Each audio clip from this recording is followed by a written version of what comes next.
Thanks, Announcer Mark. I'm Jason Ward from MakingStarWars.net, MakingStarWars.com. And today with me is not a sketchy friend, but is James. How's it going, James? Hey, what's up? How you doing, sir? Doing good, pretty good. Wanted to thank everybody up front. I think there's one person in the chat, which is amazing because I scheduled it for PM instead of AM because the interface just decided to pull a trick on me. I never have to do that, but today, for some reason, I did. And whoa, I didn't. You're lighting up. Oh yeah, you didn't know? Yeah. No, that is amazing. This is to celebrate Max's victory. Yes, that's what I wanted to thank everybody, and that was so rad of everybody who came through to help Max get her cats vaccinated and tested and vaccinated today. And I talked to her last night, and she is going to have to do it in shifts. There's so many cats. She has to put 3 cats in, go down, go back, 3 cats in, go, and but it's awesome. And so it looks like, and I'm just throwing it out there that disease can live in the yard for up to a year. And her cats are fine. I think her cats are going to be fine. But I think what's rad is that I think that we've ensured that they're going to be fine. And that's important because those cats mean a lot to her. And we love Max, and that means a lot. So the cats mean a lot to us. And we had to Dave the cats at one point. We had to create alternate realities where the cats are Dave Filoni's that are making Star Wars shows. But I think that's what made today's news happen. I think by Daving the cats, one created a show called Kitties of the Jedi. And then in our reality, this happened. Right here, a record player went out to all of the Lucasfilm employees. But we're talking about that in a second. I'm getting ahead of myself, getting too excited. But yeah. We wanted to thank you again, dude, for offering the the signed Lando photo. And no but it made Rob, the little Grinch that he is, go, you know what? I'm gonna give the most because I want the Lando photo. No, I am kidding. but Rob came through, and I don't know if it's appropriate to say what he threw in, but Rob threw in, and I gotta say, he's not here, so we can be super nice to him. And to his face, he's a piece of shit little complainer, and I don't want to hear it. But when he's not here, he's the best dude ever. I really got to say, Rob is a great dude, super nice guy. We do appreciate him. We'll tell him on as somebody else I really appreciate, Star Wars Santa, says Happy Eve of Christmas Eve. So we'll be really nice to Rob and say that, no, Rob is a great dude, and we super appreciate him. And he does a really, really good job on the show, and he's really helpful. He's always there when I need him. And when Max needed him, he was there as well. And that is a good dude. He's the second nicest person I know in Idaho. Right. And I know too. So that's, Is he the only person I know in Idaho? I've had family from Idaho. Yeah. And they've been weird. I think they've been weird, I want to say. But Rob isn't from Idaho. He's from down by my parts, I think. From San Diego, so close enough. So but we'll give him to Idaho. Idaho could have him if Idaho wants to get one, And yeah. So thanks to everybody who helped. Thank you, James, for helping and for coming through for Max, because Max is the best. And yeah, I don't know. It always makes me happy whenever we try to do something charitable and it works, no matter how small or how big it is. It's like it means that this very selfish thing that we do, it helps. It does some good in the world, and that's what's important. But yeah, so today supposed to be kind of an easy day, so to speak. Where it's like, oh, it's gonna be before Christmas, nothing's gonna go on. But one thing, like I was saying, this happened. And what is this? Well, this is a record player. and it's a Lucasfilm employee gift. And as we scroll down it, right here on the side, we can see some Indiana Jones 5. Is that the first time we've seen the official Indiana Jones 5 logo? Because it doesn't have a subtitle. They don't really push that. I think this might be the first time we've seen something like this. Looks like just co-opted the Monkey Island font there, and right? Pretty much. Or I think it's the same Indiana Jones font. They just put a font. But yeah, we'll get a better look at it. We got Book of Boba Fett. We got Andor. Down here, I believe, is Star Wars Kenobi. And yeah, so here we go. Good look at the Indiana Jones 5 logo. So it is just the straight up Indiana Jones font. It's not anything too serious. And then probably might even have been just created for like notebooks and binders for the production of the show, for all I know. The Book of Boba Fett. So this one right here is filming. Antonio Banderas is going back to film this next week. So that's still filming. Book of Boba Fett, which is coming out in a few days. In Fortnite, I'm buying the kids Fennec and Boba for Christmas Eve. That's going to be their Christmas Eve present. And I'm going to be Mando with Baby Yoda, and we're gonna fight people. And then we got some Andor. Okay. And we got Obi-Wan Kenobi. These are both filmed. So all this shit right here is almost in the bag, but not quite. But all this stuff is pretty much in the bag. So, now, didn't they delay Indy 5's release because they said they needed more time to film? It was pushed back. It was pushed back because of all of the things that have gone on. But yeah, they do need more time to film. But I heard it's going to be done by February. Oh, okay. Yeah. And I think essentially with all of the delays, it's missed its window for release to be comfortable and stuff like that. So they just pushed it back by a whole year. But I don't know if there's more going on. There could be more going on behind the scenes, Gotcha. But yeah. So look, we got Willow, which is Willow. Honestly, is having a very troubled production right now. We've had actors quit. We've had the weather has really messed everything up, and yeah, but that doesn't mean it's going to be bad. I mean, everybody, the internet will say adversity makes great films and TV shows when they're great films and TV shows. That's why it was great. And then when it's bad, it's because of that. It really has nothing to do with it.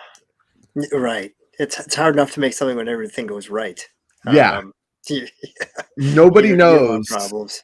Nobody knows before they make something what it's going to be. So right. But I love Willow, and last night hung out with Fred for a while, and I want to put him on the spot, but he needs to watch Willow, and he knows who he is. He's not feeling good today though, so I don't want to pick on him. Willow.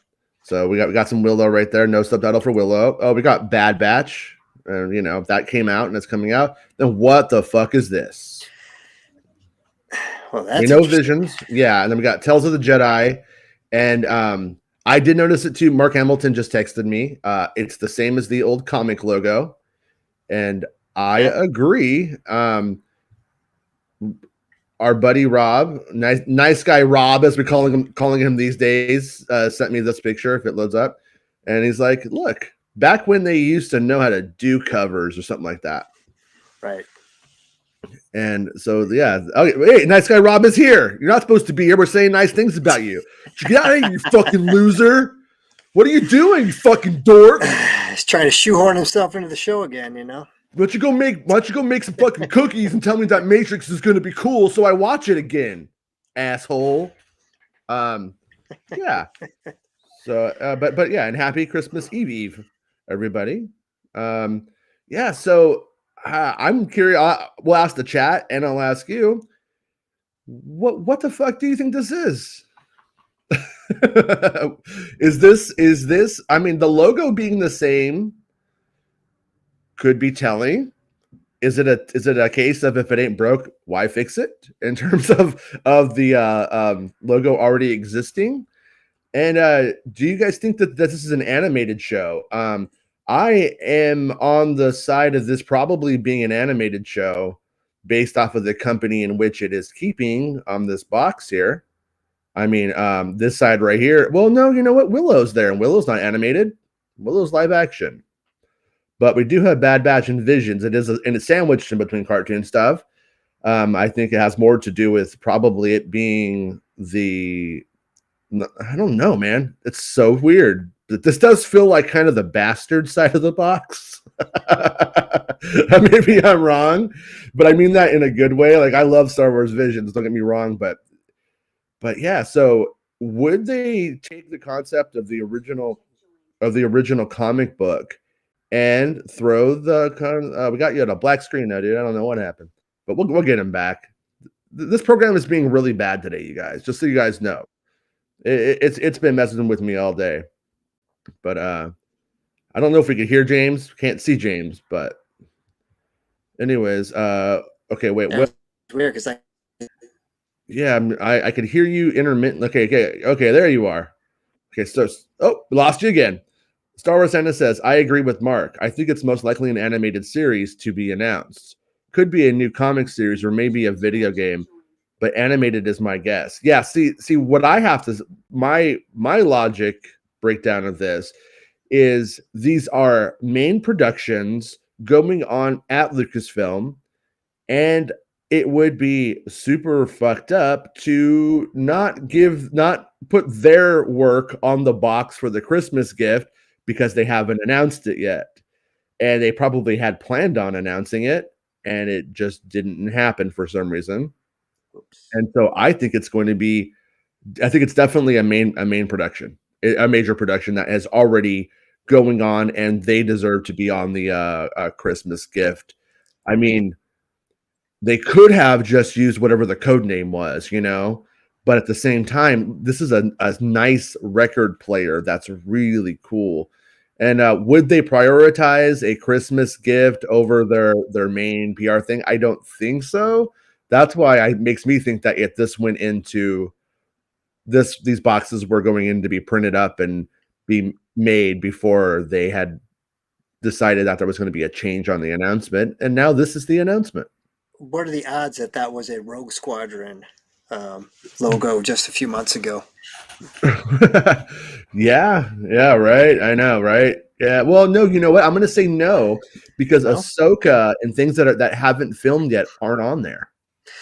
Yeah, so that's a weird flex. I mean, because you got what 5 other TV shows announced? Acolyte isn't on there.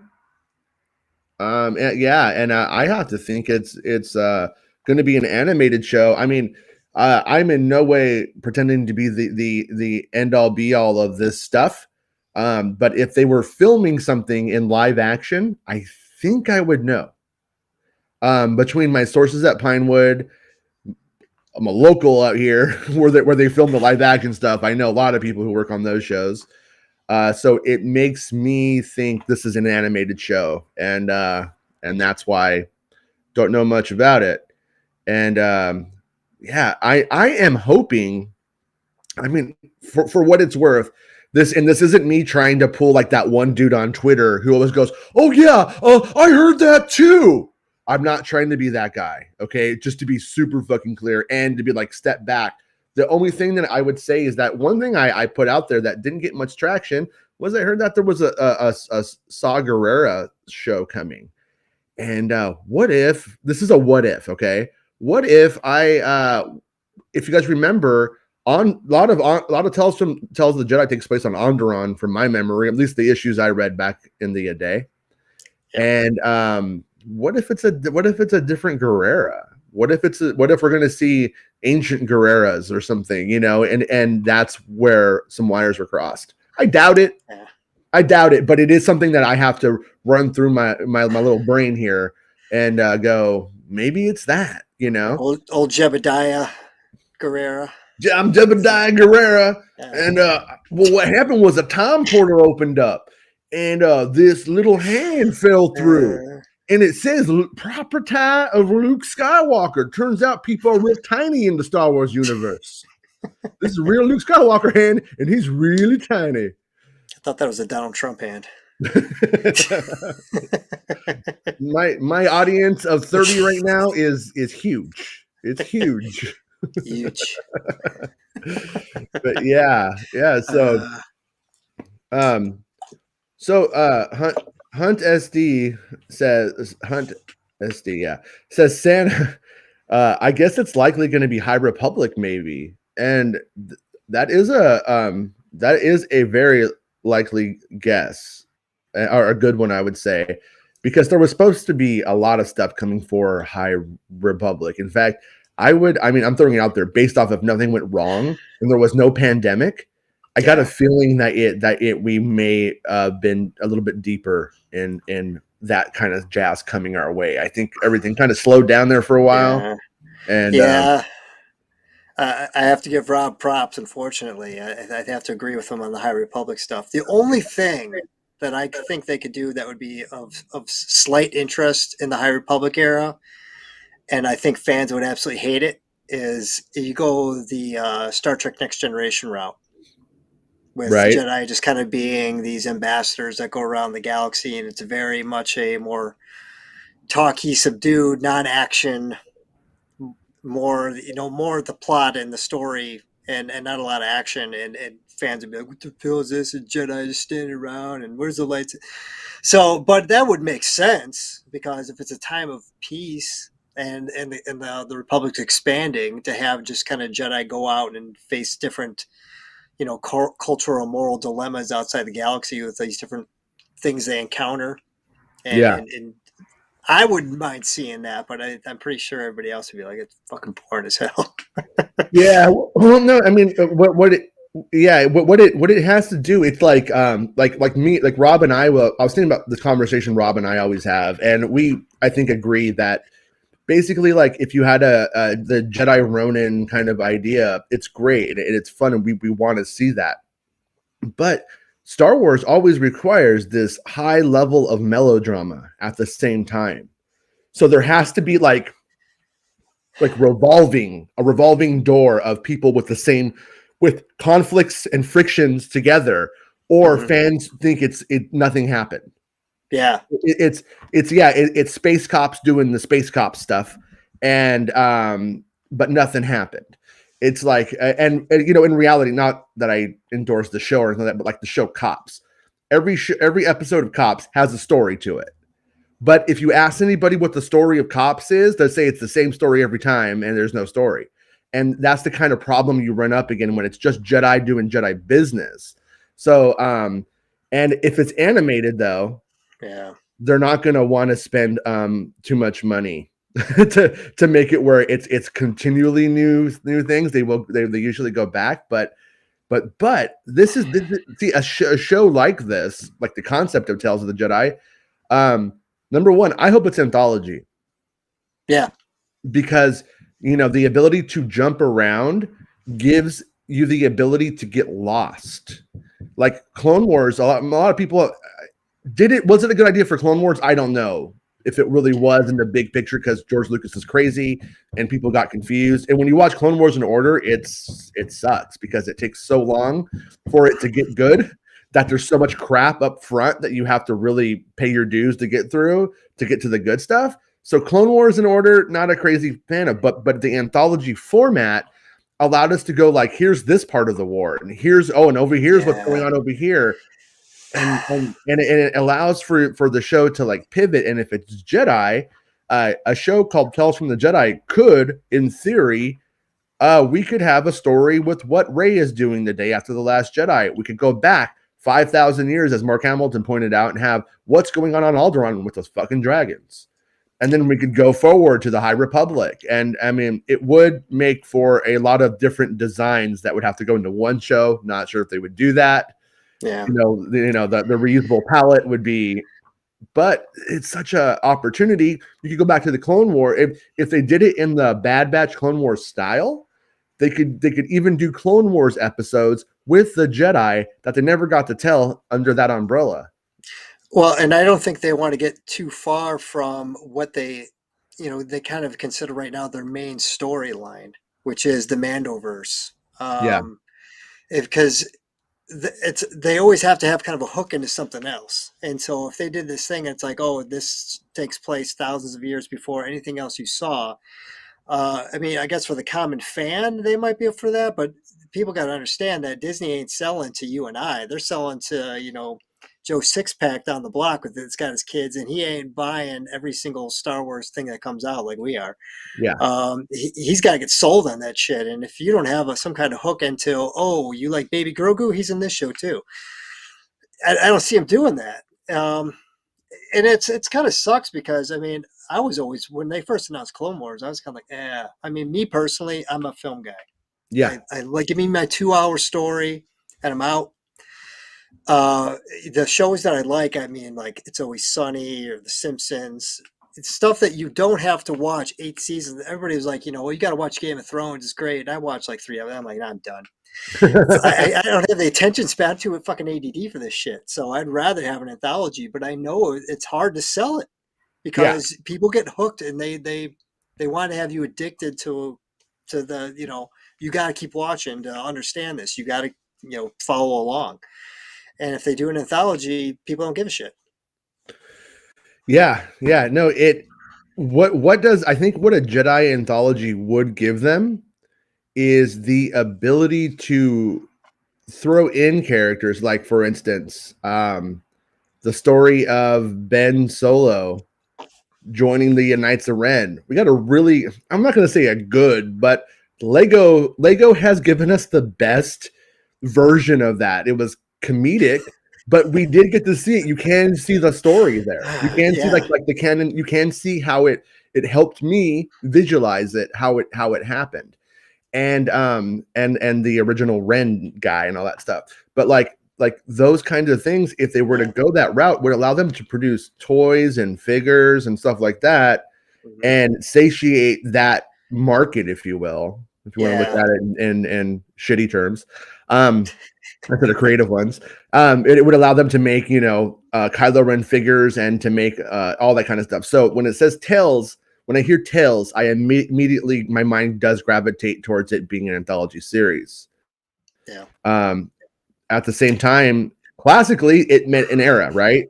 I mean, it's been years since I read it. I remember it was, what was the guy's name? Like Seox Bass or some shit like that. But it is where George Lucas got the double-bladed lightsaber from. That was that, I think, might have been the cover that Rob even showed us that Lucas picked it from. I can't remember. Yeah, it was. I wish, God, this is a long time. When they started doing that, one of the cool things was that, because when I was working for West End, they said that Dark Horse was allowed to send Lucas a questionnaire. Like this whole, doing anything pre A New Hope at that time was totally out of the question. They've pitched, what about thousands of years ago at the Jedi Order? Yeah. And they got to send Lucas a questionnaire of things that they got to ask Lucas about the Jedi. And it's so long ago, I only remember bits of it, but like it was like, what are the limits of Jedi's powers? But some of the stuff was interesting on there. The one thing that really stuck out to me that I absolutely remember was like it was something about essentially like could the Jedi take on like animal form or something like that? And it was and Lucas's answer was yes. And it was like, what the fuck? And I guess now you see the Mortis arc, and it's like, okay, well, shit. Yeah. I can. Yeah. I mean, and also you read Tales of Power, and in that, for what it's worth, in that book, the guy goes out into the night jungle, not the jungle, but maybe the forest, the woods or something, and he sees a man chasing him, but it's only a moth, and the sage like teacher is like, you're dumb. It's like hitting him on the head like Yoda, saying you're dumb, and laughing at him and going, that was just a moth and you saw a man. And then as they keep going on, he keeps seeing different things when he goes out there, and it gets kind of into the psyche of humans in that way. But yeah, so George Lucas is who's got the force from that. If you ask him, can they? Yeah, they can. But are they? Probably not. But yeah, it's this whole supernatural versus spiritual. I mean, versus the actual like reality and stuff like that. Lucas at that time totally all about it. But yeah, and I'm so glad you brought that book up. Didn't do it though. Live action stayed away from it in the prequels, which is kind of weird. Well, I think I brought this up before, because Lucas said in that archives book that he really wanted to go heavy on the wills and the prequels, but Hmm. he literally said, I have a financial investment in this, so I backed off. Yeah. So I guess episodes 2 and 3 would have, because I mean, it is a dangling storyline in terms of Obi-Wan's training on on Tatooine and the whole thing of Qui-Gon and I mean, they touch on it in the Clone Wars, but none of it's in the movies. And Yeah. I'm guessing that that would have made a lot more sense had Lucas done everything he wanted to do. But it probably would have been super fucking weird, like the Mortis arc, which I mean, I love. I'm all about the weird. Yeah. Like, give me Same. the weird shit. I'm cool with that. Yeah. Uh, You give me like 15 rays in a row, and I'm yeah, like, I actually feel a little bit lost in this children's movie, and I'm all about that.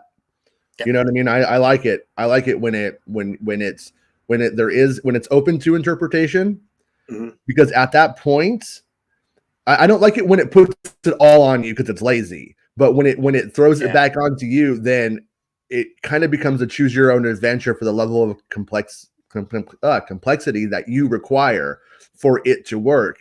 And it kind of reminds me of back to that same effect we were talking about in the last couple of shows, where when you put a mask on somebody on Mando, the emotion is there that you put there. Like you are, whatever the performance you need to be, you're putting it there in your mind's eye. yeah, And it's either work. I'm sure it could go the other way, and for some people it just doesn't work. But the editorial implications are there of what he's feeling, and then the right degree is felt. Once he takes that mask off, it goes the other way, and that was surprising to me, honestly. yeah. When it went down that route, I didn't think it was going to work that way, and then after I started to think about Darth Vader and Return of the Jedi, boy, me and Johnny did a whole commentary track last night talking about that, and I don't know how to share it. Okay. At this moment, I'm not sure how to share it because Patreon doesn't allow for video yet, and I tried Hmm. to upload it for channel members only on here, and it wouldn't let me. So I'm thinking I'm going to upload it to the Making Star Wars site, Yeah, and then just put the link to channel members and put the link to the Patreon members that way, yeah, so they could like just click on it and watch it maybe. And yeah. then, but we went into it last night. Me and Johnny, we went deep Nice. into it, and but I'm not sure how to share it yet, so I'm trying to figure that Hmm. out. But and I've done a video on it too. It's called the Cool Shove Effect. Cool Shove Effect. It's one of the videos that's not a live video on the site on the channel. Yeah.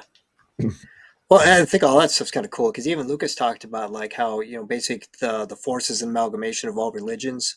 Yeah, So regardless of what your personal beliefs are, you watch something like Star Wars and it kind of takes away the labels, and you could say, "Oh, Yoda believes the same thing I do." Regardless of what your personal beliefs are, you take all that kind of the dogma and the stigmatism of religion out of the equation, and you just get the bare bones of here's the actual message, and oh yeah, that's what I believe. Okay, well then. yeah. It's like when it comes down to what works in a major religion that connects on a global scale.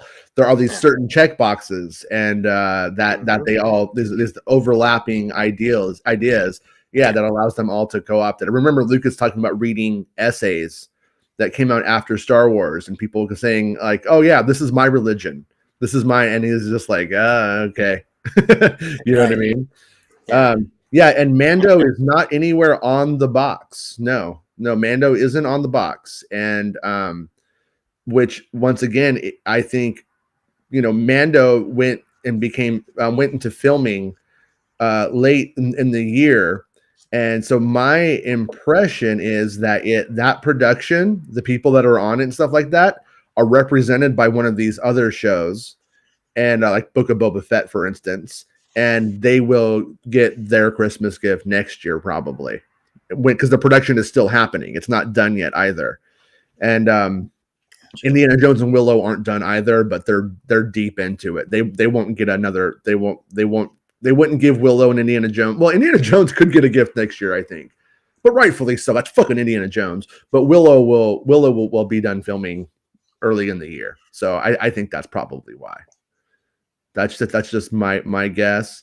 And people keep asking me if Mando will be out next year. I honestly don't think they know. That's, Yeah. I mean, one of the reasons, in my opinion, but slightly informed opinion, but it's still just my opinion, that we don't know the firm release dates of these shows isn't necessarily about making a huge splash. It's about being able to react to the market should they need to. If one of these things really bombs hard and something else is done, I think they want the ability to move things around and to be able to jump in and change it at the last minute if they need to, and not show weakness Yeah. in doing so. So that's why they Well, don't tell us. Lucasfilm seems to operate like a mom and pop kind of company still, though. A lot of times, Mhm. it's some of those things they do. Like even like with the Gareth Edwards interview, and he's like, "So who else did you interview?" Oh, like, "Oh, just you." What the Yeah, like? Really? You only? So yeah, it's like crazy some of the shit that they do. You think, for a major production company like this, that it seems like a lot of times they're just like kind of making it up as they go, and you're like, "All right,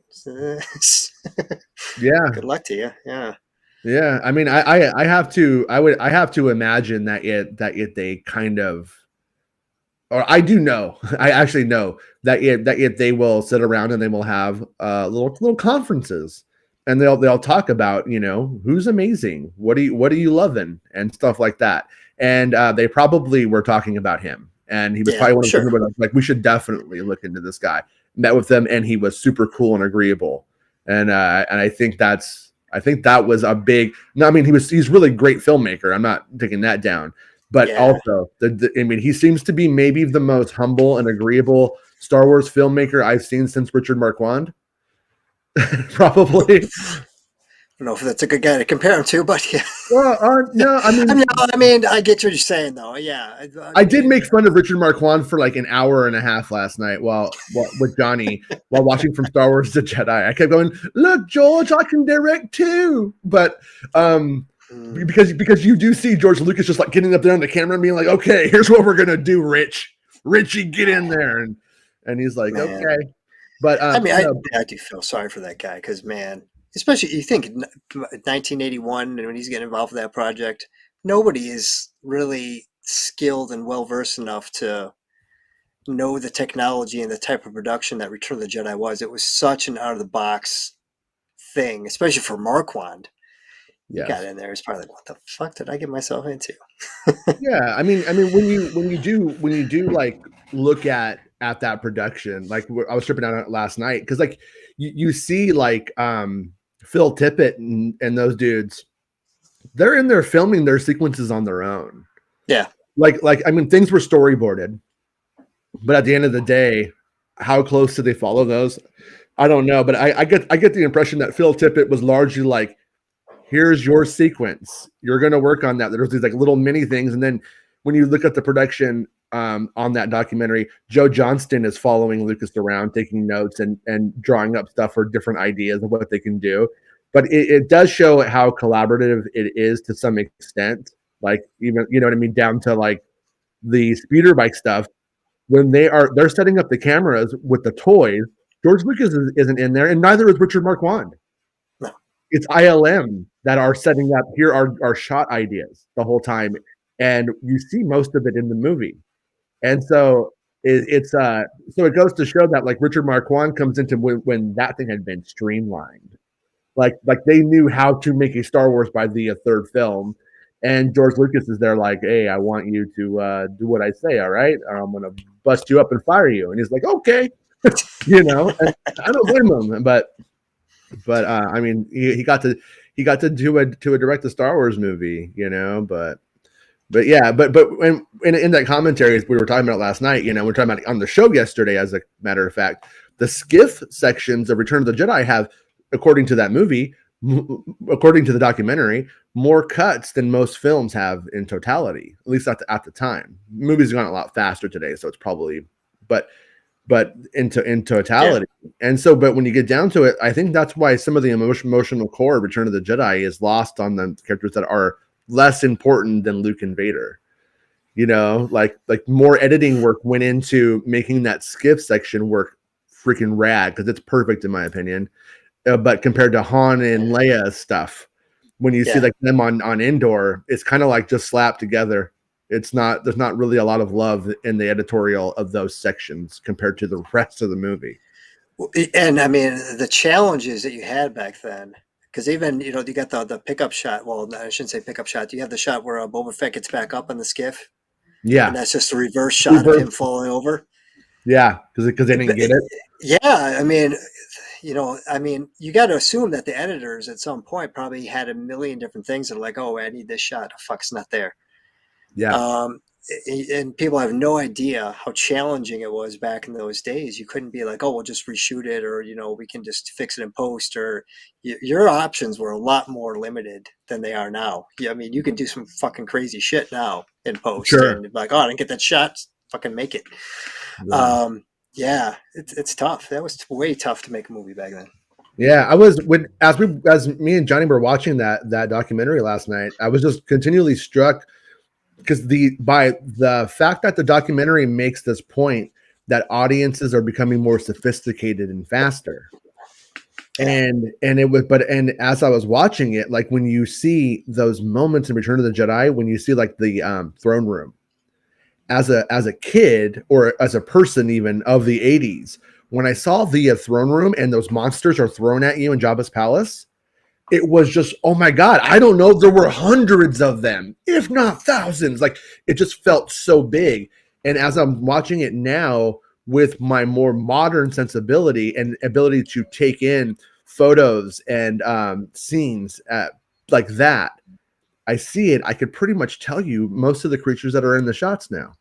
Like we've gotten so much faster, even from back then, like at being able to like decipher these things. But thankfully for them, film production has caught up to that too, and they could probably make that skiff sequence in The Mandalorian today if they wanted to, and they wouldn't have to build a real sail barge, and they what I mean, they would, and it wouldn't be as hard because like you were saying, like to make Boba Fett get up, nobody thought that they needed that. They didn't film it, so they had to put it in reverse. Today, number one, they would know because they would be able to do it. They would probably make the whole thing in CG first or in some form of CG first, but like kinematics and stuff like that have come a long way. Yeah. I mean, I use a storyboard program, and I mean, shit, the amount of stuff that you have just available for free. And I mean, not even paid software that you can kind of, do animatics and plan out your stuff. Yeah, it's insane. Yeah. But it was awesome that Rogue One documentary just came out. Well, I shouldn't say document, the article, and they were showing how they did the foam core sets. Right. And, they just like, oh, we don't have budget to build sets, so we just do a foam core. We put the sets in digitally. Yeah, I always thought it was cool. Like I know for as much like hate as the CGI stuff gets for the prequels, for years I didn't know that if that set where Anakin and Yoda have the conversation in Revenge of the Sith, the one where the mini blinds are kind of open a little bit, that's just a little model. Yep. And they just film the little model and then they just CGI them in, and that's when you can't tell, and it works. Yeah, so many. Or does it not work for you? Because I didn't, that one I didn't get. Yeah, and it annoys me how many times the hatred for the prequels and the CGI, and I get it. The CGI technology was definitely in its infancy and stuff like that, but there was more miniature and model work done in the prequels, as you know, than in the entire OT. There was one, and just in the Phantom Menace alone, had more miniatures and models than all three of the original trilogy. Yeah. So it's a ton of practical effects in those movies. So everybody, oh, the CGI sucks. Well, man, it's not in there as much as you think. Yeah. And that's because Lucasfilm was trying to push ILM and computer technology, and they were trying to push theaters to adapt digital instead of film. Like that's one of the things that today when you go see a film, you're probably watching a digitally projected film, and George Lucas was the person pushing that. No one, I don't think at the time, was pushing more than George Lucas and Rick McCallum. Yeah, and like it annoys me with the whole Quentin Tarantino thing, where he's one of these film purists. It's got to be shot on film. It's got to be shown on film. And I get it that there's a different look, but yeah, I don't understand. If you have that luxury as a filmmaker of being able to afford film, and that process, then Right. by all means, do whatever makes your movie look the best for you. But Yeah. if Quentin Tarantino was going to make Reservoir Dogs, you could bet your ass that shit was going to be shot digitally. You Yeah. know for sure. Yeah. Just as an artist to have creative control over your stuff. I mean, not even just what you can do in post, but just the coloring. If you don't Yeah. understand, like film is a physical medium. From reel to reel, your color grades could change. Yeah. There's no, you could be filming the same location, two different reels, and if you're savvy enough to notice the difference, there's going to be a color grade difference in the two, Right.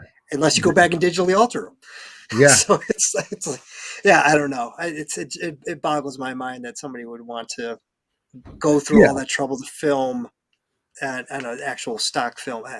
Well, It's crazy to me. and then it comes. I mean, it comes down to the fact too that if you're going to use CGI effects, then you're now digitizing the film to put CGI on, and then you're Mhm. putting it back. It's It- sort of doesn't make as much sense. yeah, it's like buying vinyl that's been digitally mastered. I mean, Yeah. it's like Right. it's just a digital master, put it on vinyl. It's no Yeah. different than buying the digital copy at that point. It's like, yeah, it's a waste Yeah. of time. It would Yeah, be, I mean, I'm in no way going to tell Quentin Tarantino how he should spend his time. The guy's pretty much a genius. I think he knows what he's doing. But to me, it would be nice if he was maybe pushing to make digital look more like film. Like if he was like maybe pushing the technology to emulate that at a 1-to-1 level. I mean, yeah, that's really where at the end of the day, if we could get there for that look, it would be yeah. nice. You can probably compare it to, obviously you play guitar and as do I, and back in the day when they're like, oh, you can do this digitally. No, it's fucking No, sounded horrible. yeah. But now you can.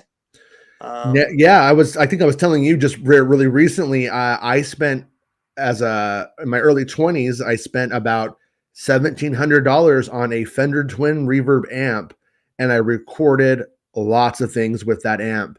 And today I have a Fender Twin Reverb plugin that I bought in Amplitude, and when I record on that, it sounds more like my Fender Twin Reverb than the $1,700 amp I bought Yeah, poorly by a guy in a studio in LA. yeah, So it's completely like yeah. It goes back to also to that idea of when they were making Yoda and Rob Coleman's like, we need to show people what they thought they saw or what they remember him as, not what he really mhm, was for Yoda. And that is, I think, so true when it comes to Star Wars, because like that Yoda puppet for The Last Jedi is pretty on. It is. I really have no true complaints about it. But the first time I saw The Last Jedi, seeing Yoda shot in new ways, I thought this feels weird. It looks off. Something's off. yeah. It was just Yoda in front of fire, and I hadn't seen it before. And then like now I watch it and it looks completely great. I see nothing wrong with it. But the very first time I had cognitive dissonance, seeing something familiar in a new way. Well, it's funny because I know they talked about filming Tarkin for Rogue One and how they had to change the lighting scheme because it just didn't look like Tarkin. And Yeah, it's weird how, yeah, unless you're really, and I know film, but when it comes to lighting, I'm definitely an amateur. Those guys that can light a set in look this, at me right now. I don't know why I'm like, how do I make myself not be in shadow? I mean, I get the concept, but I couldn't Yeah, do it. If someone asked me to put a gun to my head, I couldn't do it. But yeah, I mean, just these guys that are the DPs and the cinematographers that can do that, and it's all of a sudden it's like, oh no, you got to do this, and then boom, all of a sudden it's like, holy shit, there it is. right. It just takes that little tweak, and boom. Yep. Uh, Yep. And that's what Star Wars is continually up against with every single time they like do something new. Star Wars yeah, Santa says, how cool would it be if they developed Tales of the Jedi as a new live action series? Yeah, that would be rad, but I do think it's important to set expectations at the animated level on this one. And somebody mentioned, I actually put it up on the screen and forgot to comment on it, but I like my sources, friends, acquaintances, lovers, artists, fellow rock and rollers locally have told me that there are 10 things coming to El Segundo in Manhattan Beach. So in the near future. But I gotta say, if it made the box, I think if it made the box, it's in production and going to be finished early in the year, at least. Or it's already done. Like if it's an animated show on the Lucasfilm side, they may pretty much all be done and have turned it over to CG, for instance. You know what I mean, or some other company in India or something to go do the hard work for nothing. And then they're not, I shouldn't say it like that because that belittles them, but I don't mean to do that. I just don't like the practice of outsourcing things to not pay people what they're worth. That I don't like that. And they've been doing that at Lucasfilm even during George Lucas's thing. I saw was it Dennis Muren who oversaw the 3D transfers? I could tell a part of him did not like the fact that if they were sending it over to India to have to pay people nothing to do the work. And you know, and I also have some friends at ILM who told me, you know, we would do work and we would have it done in India so that way we could just see what it looked like, and we would pay top dollar to them, like in terms of the Indian prices, and then we would go just redo it. And he was just like, I don't know why we do that. We really don't need to do that. We could just do a pass and then make it better. And instead we have them do it, then make it better. And so there's all kinds of weird things that go on in production and with outsourcing and stuff like that. But animation is done that way across the board. I mean, even like I did I was up for an internship at Film Roman if I had wanted it, and I didn't want it in the end. And I was there and saw all the Simpsons stuff and Big Bobby's World at that time. It was Simpsons, Bobby's World, and King of the Hill, and Felix the Cat game they were making. I remember all this shit back then. But I think Dave Filoni was there, and I always want to ask him, were you there then? Because I feel like I might have talked to Dave Filoni back then. Because I remember this guy had all these Han Stormtroopers on his desk. I keep wondering if that was Filoni. And he was on King of the Hill, and so was Filoni. But anyways, where I was going with that was bad. Back then at The Simpsons in tradition, when it was still kind of traditional animation, they would go and they would just draw their first and last frame, and then they would send it overseas. And then they would kind of assembly line all of the frames in the middle. And it's kind of like that now still. They kind of still operate that way. Well, didn't Lucasfilm have it was in Singapore they had an animation studio, but that building sold now, right? I thought CG was still doing work for them. I could be wrong. Didn't they that Sandcrawler building though that they built? Oh shit! I forgot all about that. Yeah, but they sold that though, right? Yeah, they may have sold it to CG itself for all I know. I don't remember how that washed out in the end. But yeah, you're right. But I believe Bad Batch was done by CG still. Yeah, I want to go to the alternate universe where Lucas does not sell Pixar. Yeah, because it would be interesting. I mean, it's really weird to speculate because maybe you don't get the prequels. Yeah, because Lucas now is so into digital animation that he's off doing this thing, and he's like, I've already done Star Wars. Let's be honest. We would have badgered him into doing more Star Wars either way. We would have Jay and Silent Bobbed our way in there and been like, with the gun, start writing Lucas, and we would have been held up in there until he finished. Yeah, I don't. As a cold wasn't not same. I think it's same with the sequel trilogy. I don't think he would have done the prequels for the finances. Yeah, just no, the same. That is my take is the sequel. I mean, well, I know for a fact. I mean, I was talking to, I won't say who they are, but a high up person at Lucasfilm who told me straight up that the 2008 financial crisis wiped them. Yeah, they had so much money in property, and that the company wasn't going to be around how it was. They were going to have to let lots of people go, and I would say that that is a good testament to George Lucas's character is the fact that he was like, we got to do something because he didn't want to let these people go. He didn't want to fire people. He didn't want to downsize the company at the expense of he did care enough that he was like, okay, we need to continue on. And even though he didn't really want to, He wasn't really that into it. So yeah, I think as kind of, I mean, he did get $4 billion out of it, but then he did get half of that $4 billion to a charity. So I think that's also another testament to his character. Yeah. But yeah, Pixar sold for what, $7.5 billion or something like that. So I mean, it had like $12 billion company. Yeah, it was like with like stocks and stuff. It ended up being like I heard like Lucas ended up walking away with a bit more than what because the stock went Sure. up upon what to sell. But Mark Yeah. Hamill, the old rumor was a High Republic animated show. This could be how they brand it to get it away from the existing prejudices against the High Republic. I honestly, Mark, that could very well be it. That did cross my mind, but I also didn't want to give people who make shit up the benefit of the doubt. Be like, oh yeah, oh there you go. You know what I mean? Like, because I can tell you that they are Sith pretenders, as Dooku or as they once called each other in the Clone Wars. That said, I don't think that they are that. I don't think they pivot that well. To be honest with you, I don't, and I don't think that the High Republic stuff has washed out enough. I think, Yeah. I think like if they do go that route, they are fucking up.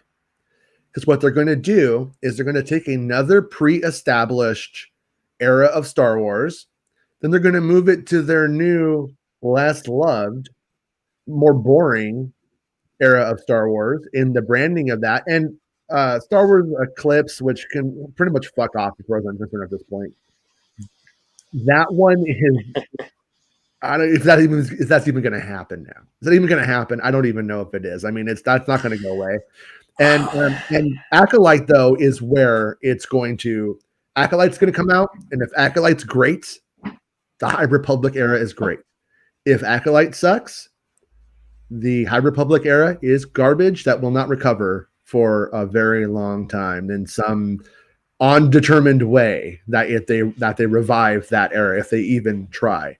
So it would be a mistake because you're going to have all of these people that read Tales of the Jedi, and you're going to have your fake nerds who like, I write for so-and-so's film site. Oh, this was another thing. Oh, let's pretend like I always love that to write a controversial clickbait article. Right. That will be a thing too. Yeah.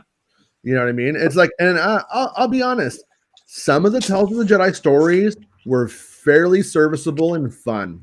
Like I remember the Greater Large story with the dragons and all that shit. Fun stuff. My a friend of mine read it, and I had to kind of like overlooked it. It's like, no, you got to go back and read it all now, and I did, and I was like, yeah, this is kind of fun, and it has it has value to it, but the totality of it probably doesn't.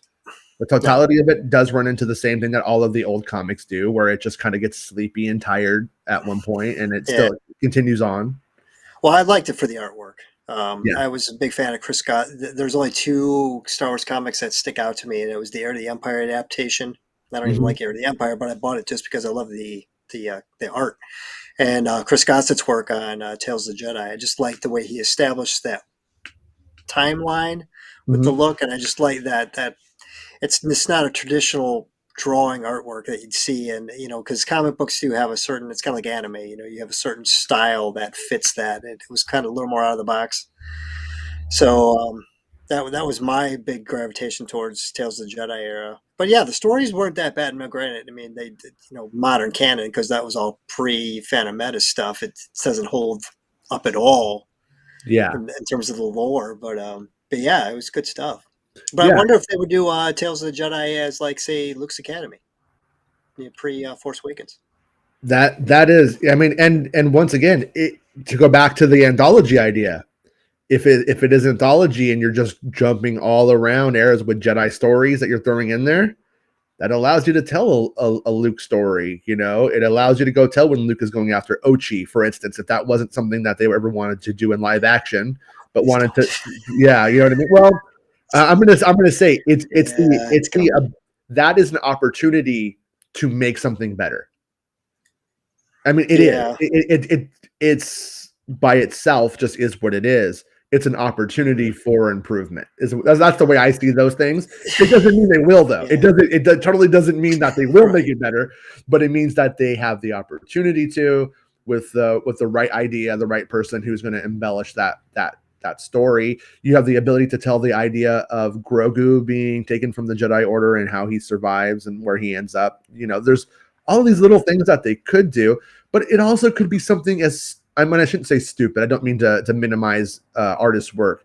It could be something as tiny as, here are 5-minute shorts that are going to be on Kids Star Wars on StarWars.com Kids or something like that YouTube channel, and it's like, here you go. And Yeah. it could be something as tiny as that. I don't think it will be, though. That stuff is usually contracted out on a pretty heavy level and make the box. And sorry that we're so lagged on the chat right now, but Jeff asks, is all this stuff Lucasfilm is actually releasing in 2022, not just finishing filming or in production? In my opinion, my opinion is just an opinion. If it's on the box there, it warranted being recognized on the Christmas gift. So it's not something that hasn't started yet. It's something that it is happening, and is going to be coming within the next year. It's probably going to be finished or within 2022, if it's not already.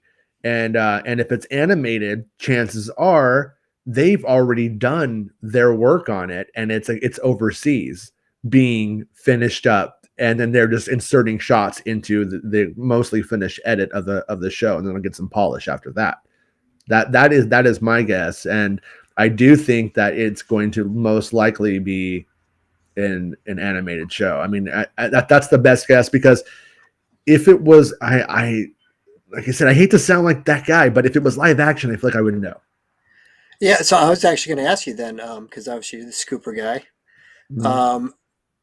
When you get scoops for animated shows, I imagine that's a lot more easy for them to kind of keep on the down low with that, because it's more internal. And is the turnaround time from when they go into production versus when they actually release final product, is it faster than an animation as well too, right?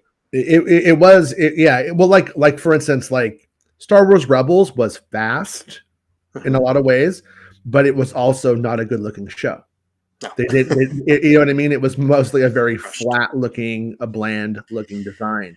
And so the animated stuff is harder to get leaks on, because when it's being made by CG, we don't speak the same language. We're not on the same Twitter, on the same Facebook. They're not reading or watching this show being like, what's that guy asking? What questions is he at? What are the big questions he's asking? Oh, I have the answer. Let me tell him. That isn't happening in those productions. Whereas when you have a live action television production, for instance, those people are like, I'm working on this. I wonder what they know.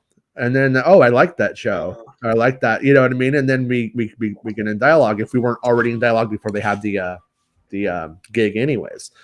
And so the avenues of things leaking for animation are when they are just going through, like, for instance, I had Ahsoka was coming before to Rebels. That was I had Vader and Ahsoka, and that was because they were well, actually, it was because I was at this event and Tracy Canobio was just talking about it right in front of me. And then they accused me of lurking in the shadows and listening. Like, I was just sitting at a table, walked up to the table and started talking about it. I was invited and I was just sitting there. And it's like, what do you want me to do? Oh, oops, NDA. I'm not under one. So I'm not about it. But it's pretty funny.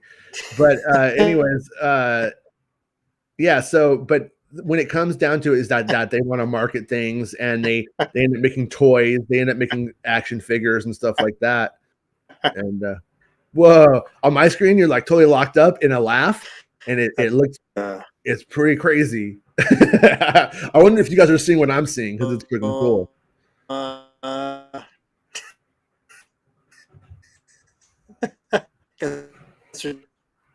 Yeah, I think you may need to turn your thing back on and off, perhaps. I don't know. But I hope this is an anthology series like Visions, which jumps around different eras. Me too, honestly. I really do like that, you know. But and then I was thinking the Tales of the Jedi predates the High Republic era. Yeah, it does, and that's why I think if they were to go and make it that, they would be making a huge mistake by mashing up those things. All right, you're back. I'm back. That was weird because I could Now hear I you. can hear you. Are you Oh, back on my headphones? Are you back on my headphones? Kevin. You are. Hey. Nope. This setup is killing me today. Fuck you, Melon. You are an Good asshole, Melon. times. Yeah, it just keeps pivoting back. It's just doing what it wants. I don't know why. So, what's up, Red Five? Love this guy. I hope it's one-off episode of Random Jedi Adventures, being some background characters as well. Yeah, there. It's definitely an opportunity, and it would be cool if it did start back in the original, like if they did tell that Onderon story back then, and then did jump forward if it was that kind of show.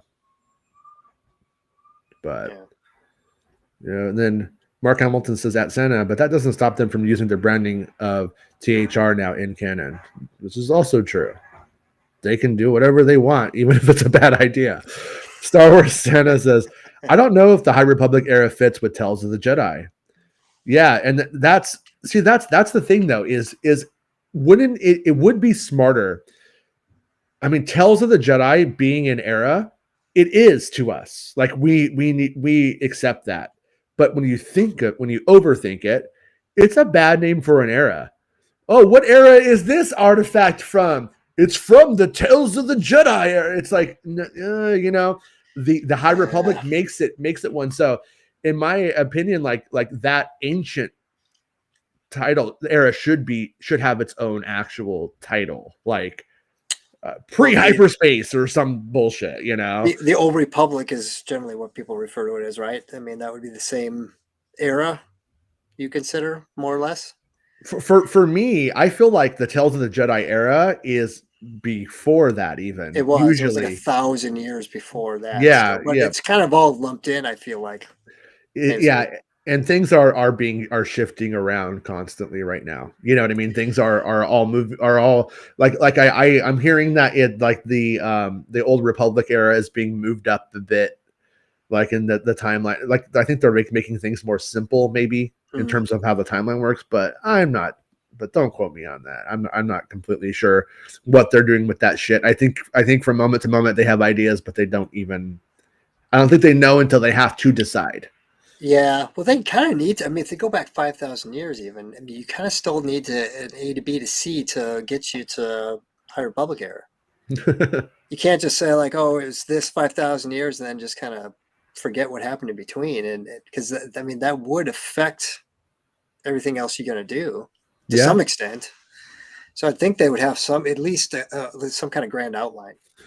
I mean, one thing also to consider is that Octu is this island that's supposed to be like this Jedi, this place where and all this mystical stuff happens. It's already kind of been developed, and yeah, I wouldn't be surprised if we saw that as being our Jedi temple at some point, if that idea to come back.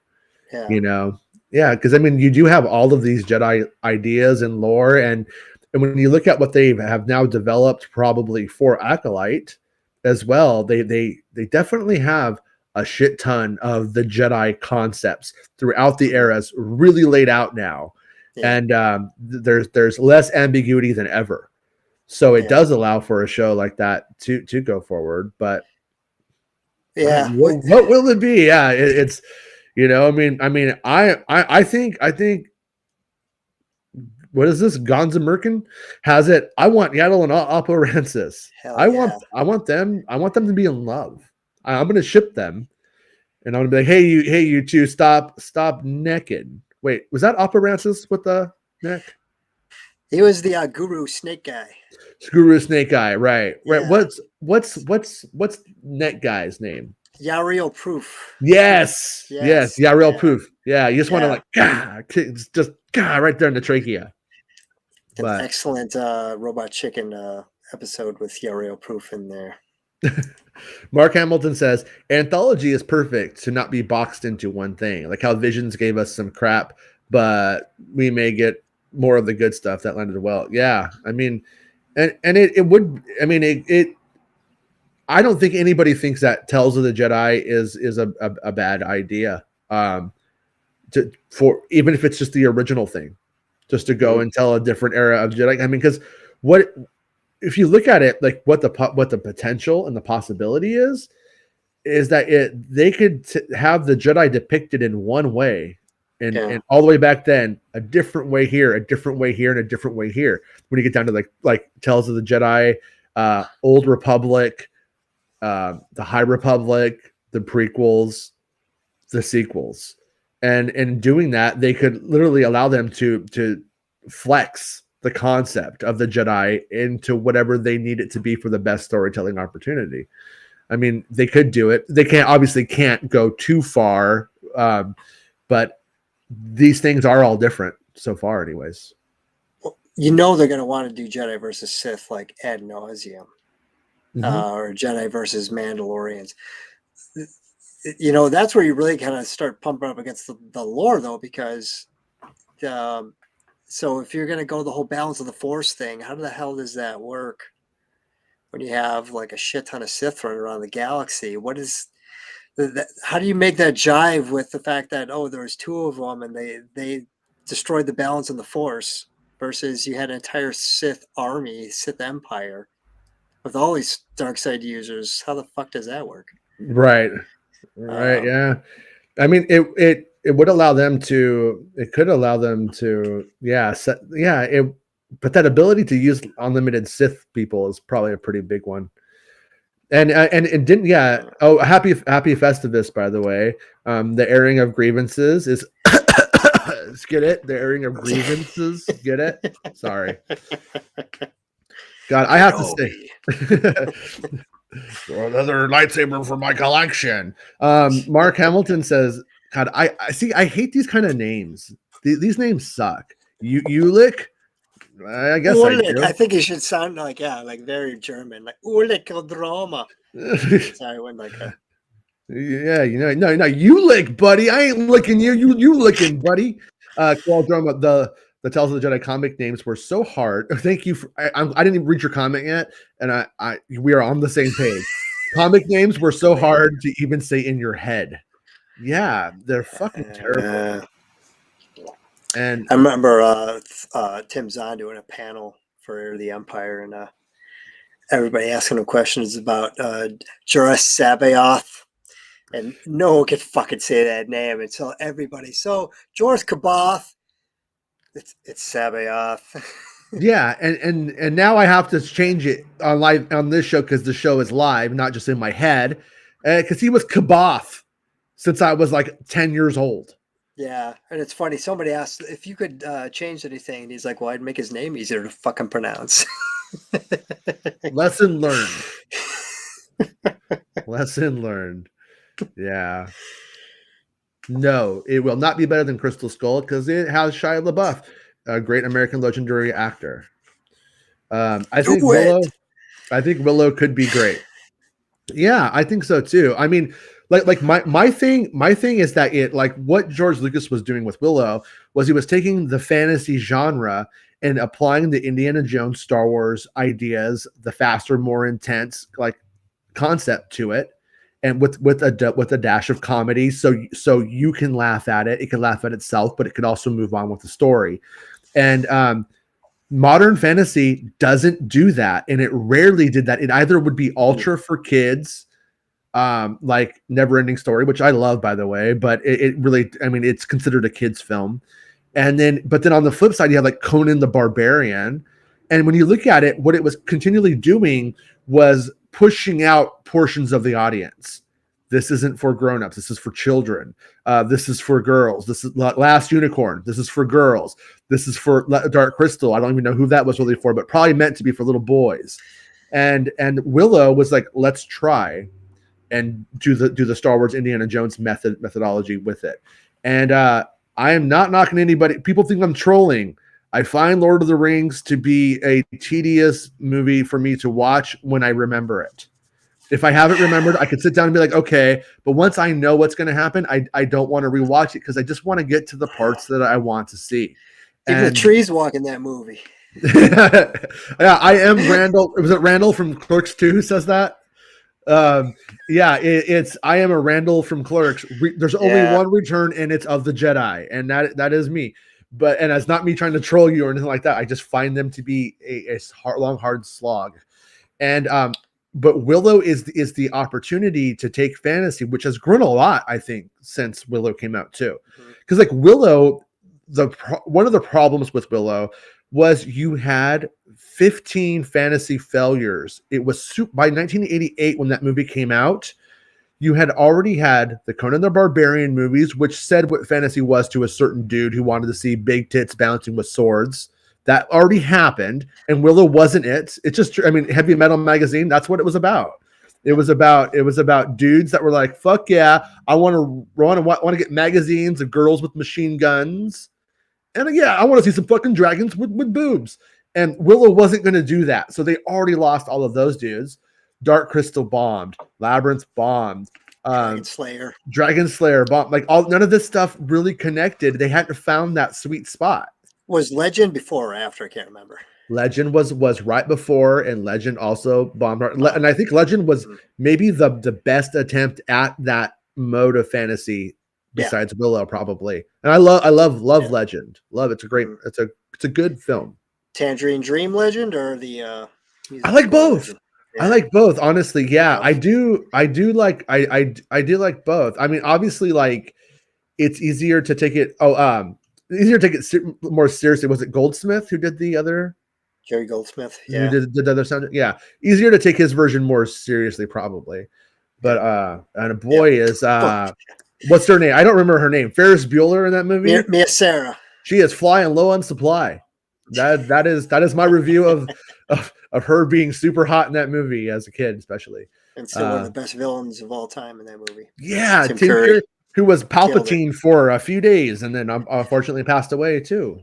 Palpatine. That was not a good time to be Palpatine. You were not good as a voice actor, but But I think Lord of the Rings is what you get when you faithfully adapt a book that should be a movie. Yeah, and I think the same thing with Dune. It's like, there's a reason why these are great books. So many people that want faithful adaptations of books, they don't understand what it is to make a movie versus making a book. It's not the same art form at all. So the faithful adaptations are a bad idea. Like, look at Fight Club. I think Fight Club's the best example of an adaptation from the book to the movie. And if you read the book, you're like, how the fuck are they going to make this into a movie? Trainspotting. They kept the concept. Yeah, another one. Yeah. You keep the core concept of it, but the fucking shit, you fucking trash it. You better write a movie around it. Yeah. Well, like what and why I think that those ones, and like for instance, Fight Club and Trainspotting may be my favorite book adaptation. Maybe Interview with the Vampire, maybe. But all three of those have strong anecdotal or sections in them that translated to screen well, and it's like you're moving on from like almost like little vignettes that make the larger story, and it allows it to work. And at least for me, and because you're able to briskly tell the story, and you feel like you get the essence though of the book on screen. And when and for what it's worth, when I read Dune and that new movie that came out, that wasn't how I saw Dune in my head at all. It's beautiful. I'm not knocking it at all. No. Well, I think the best review I saw of Dune was someone said, I've been waiting my entire life to see a good movie adaptation of Dune. He's like, and now that I got it, I think I don't want an adaptation of Dune. It's like, it's a great book, but not a great movie. And if you're going to do a movie, you got to trash the book. And then everybody's going to be pissed off at you, say, why didn't you stick to the book? Oh, God. So don't bother. Leave it alone. Hey, Caleb, don't come in here making up stuff, all right, dude? We don't appreciate when people make up lies on the show, okay? Fun fact, Tales of the Jedi was also a comic book series by Dark Horse published between 1993 and 1998. Side note, Dark Horse did just get the license back. Could Could there be a connection there? That's worth. You don't think so? I don't think so. In 1998, was that when they stopped? No, because like they did like the Zane Carrick Tales of the Jedi stories and stuff. That was labeled under Tales of the Jedi, right? Or I'm not sure. I think it was. Yeah. But that was separate from the Ula Keldroma Exar Kun stuff that came later. But yeah, so I don't know. Yeah. But anybody see the new Matrix movie? Did you watch it by any chance? No, so the girlfriend is sick, so the plan was to watch it last night, and she was passed out by 9 o'clock, and we didn't do damn things. So I Can I say that didn't it watch without like her. yeah, I am my my review is shit burger. Yeah, that bad, huh? Oh, I have never seen. I can't think of anything that went from being so elevated to whatever the fuck that was. I I did not have a good time. If honestly, it was so bad, in my opinion, that if you wanted to go make that your personality on YouTube.com, if there's like a fandom menace for the Matrix, by all means, this is the time. This is the time to go get started. Yeah, honestly though, yeah, I'm curious as to. I won't ruin it for you. Other than the Well, I fact didn't that like the other three, so I mean, okay, I I like feel obligated to watch it. I like the first You know, movie. I like the first yeah. movie. I'm a fan of Cyberpunk. I just can't. As I'm watching it once again, if you guys have never read Neuromancer by William Gibson, Yeah. do yourself a favor and read Neuromancer by William Gibson. And the sequels are good too, but that first book is so good. And Matrix borrowed so heavily. Neuromancer defines the genre, I end up looking at this movie and I'm like, they made this piece of shit, and Neuromancer, which would make a fucking great movie, still hasn't been turned into a movie in 2022. It blows my mind. Yeah, well, it's a weird genre. The Blade Runner, obviously Blade Runner 2049, look what that did at the box office. And The Matrix has obviously been the one rare exception where you've kind of done a cyberpunk and it's done anything. Ironically enough, the only reason I read Neuromancer is I had a friend of mine that had to do a book report on it. And so she's like, "Can you read this piece of shit for me?" And I was like, "All right, what do you got?" Yeah. Okay. But So, it yeah, has more. See, the thing that Neuromancer does that the other things don't do is they are it's superficial style. The new Matrix movie, you just see people with asshole John Lennon glasses on and trench coats, and it doesn't have any aesthetic purpose or reason. It's just, oh, that's what they do in the Matrix. And like us, by the way, Cyberpunk 2077 as a game and its bugs or whatever, but that story is actually very good. And actually as a piece of Cyberpunk is very good. But Neuromancer, Case is punk. That's one of the things is he is punk. They have space Rastafarians with the shit called the Marcus Garvey. Like there's so much personality on top of the high concepts that it introduces. Whereas like Neo is a fucking wet fish. Neo has whoa. I love Keanu. I love that guy, Keanu Reeves. I love that guy, but it is not a good use of Keanu Reeves overall. But it's just it's stale. There's nothing to it. It has no personality. It's cyber, but it's not punk.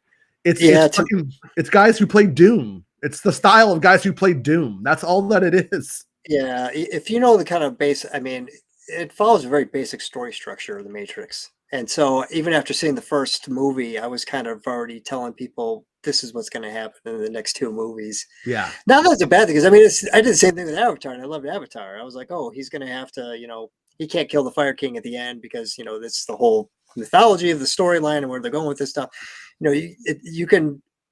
You could still phone in your storyline to some extent and still do it in an interesting way.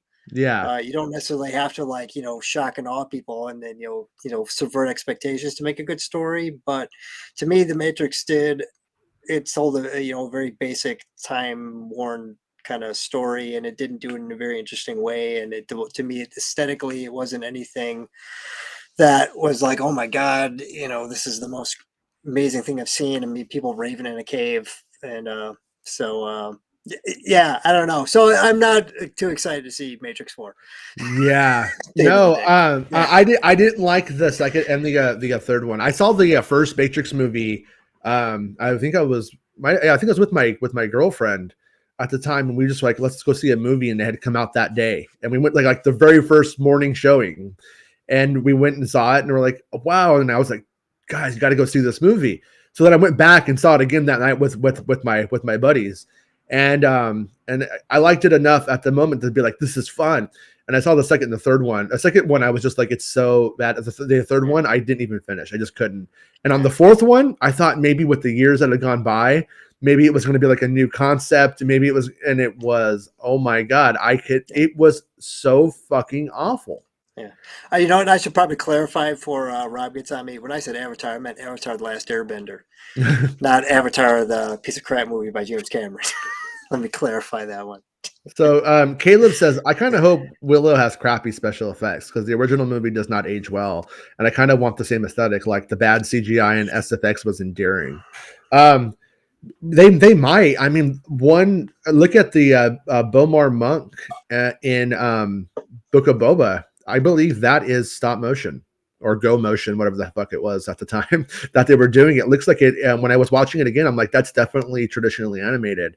And they may do something like that. I would be happy with it if they were doing it that way. But something also tells me that for budgetary reasons, it probably won't be. Well, the thing that scares me the most about Willow, because it's Jonathan Kasdan writing it, correct? Yes. And to me, Solo is if you give an EU writer a movie, you get Solo, and I'm not a fan of that at all. And I don't know what else he's done, so I mean, maybe I'm not being fair. Maybe he's done some other wonderful work, but if I'm just basing off what I saw in Solo, if he goes that kind of route of just fanboy fiction with a budget, yeah, I'm not interested in that. Yeah, it's. I like the work that he did in terms of the actual like structure and stuff like that. I felt was like a solid structure to hang the story on. But it's always hard to say like when stuff is shoehorned in, when stuff doesn't work, how much of that was in the script. Because like the script for Solo was never leaked. I never got to like actually just straight up and be like, here's me and little Johnny Kasdan, and it's our night. I haven't had that experience, so it's. I know Jonathan Kasdan has said that he is a fan of the EU, and they had read a lot of that stuff, and so that's probably where most of those Easter eggs and references in that movie come from. Yeah. And the sad thing about Solo is that if there was ever a time to steal from the EU, it would have been the Han Solo A.C. Crispin novels. So it's like, man. Right. Oh. Merry Christmas, Eric. Eric, I do not have a Knott's Berry Farm pass yet. We want to get one, but that damn COVID. But we will get one and hang out with you guys there as soon as if that new COVID cure is real. We're on. So he messaged me about that. I forgot to text him back because I was doing the show. But yeah. Oh, look, somebody else. Wizard is airing his grievances right now. Yeah, and I do think that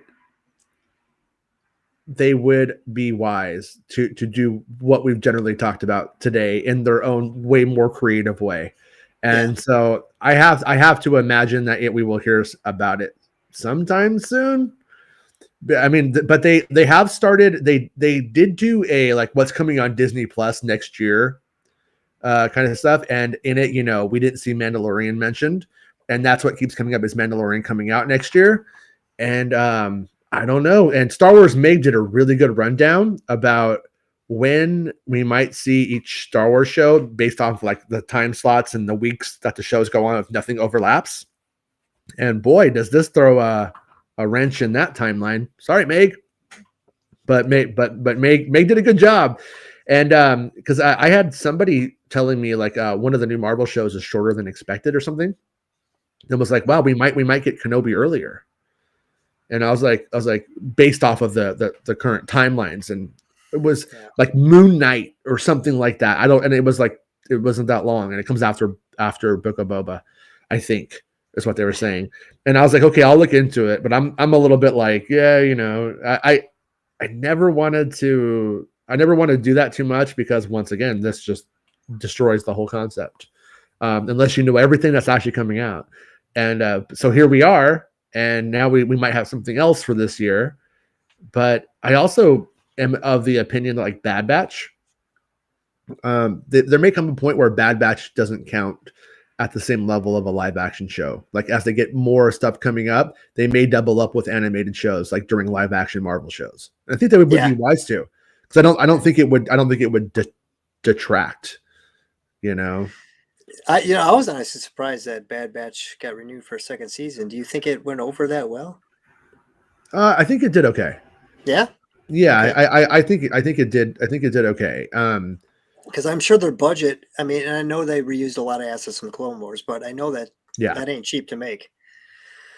So I was like, oh, wow. I mean, I was surprised they did in the first place.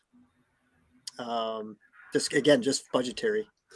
Yeah. See, the thing is like when I watch Bad Batch, I enjoyed it as it came out. The filler episodes, the things that feel like filler, are as annoying as they ever are, as what happens. But when you whittle it down to the core concept of the show, I enjoyed it for what it was. I would, if I could demand better, I would. Yeah. But I haven't loved the Star Wars animation since the Clone Wars, to be honest with you. Like I like Rebels, but Rebels, it shits the bed as many times as it makes the bed. Yep. It's my opinion. Yeah, there's like 3 episodes of Rebels that are like, I feel like are watchable, like rewatchable, I should say. Oh yeah, I'll watch that again. Most of it's just fluff and I don't give a shit. Yeah. But yeah, the Bad Batch started strong. I thought with all the stuff in Onderon and Crosshair, I was like, okay, that was pretty fucking dark for them to start out with these big straight up murders and a bunch of captives and stuff. I was like, well, they didn't make this for children. But then after that, they just kind of just went down here, and it kind of wrote fan fiction almost like within the world. And it's super strange. It's like, I don't know why the animated shows need to dream bigger. Well, and I know that's one of the hard things, because, and I know I talked about that the one time. If you know anything about film and television production, you know that there's budgetary constraints. Yeah. And you know that keep going back to the same planet, having the same home base and having the same ship and revisiting Camino every episode saves on having to develop new assets. And it's a huge reason you have to think about those things when you write the show. You have to think about, okay, we're going to go to this planet. We don't, we already got all Onderon from the Clone Wars. We can reuse that. Okay, great. Can we put that in a episode? Yeah, we can. Okay, let's do that. So, and even Ord Mantell was it was a different planet for Clone Wars. It was an unused concept for one of the animatics that they never fully developed into a full episode. Right. So they had to reuse assets just to make their budget. And so, it's the reality of obviously production. You can't do everything you want. But when it becomes noticeable, it's like you almost have to write your show into something where it's like, okay, what can we do under a premise that takes place in as few locations as possible to allow us to do whatever we need to do versus trying to dream big and do big, because you can't do, you're never going to get another Clone Wars. That ship has sailed, I'm sure.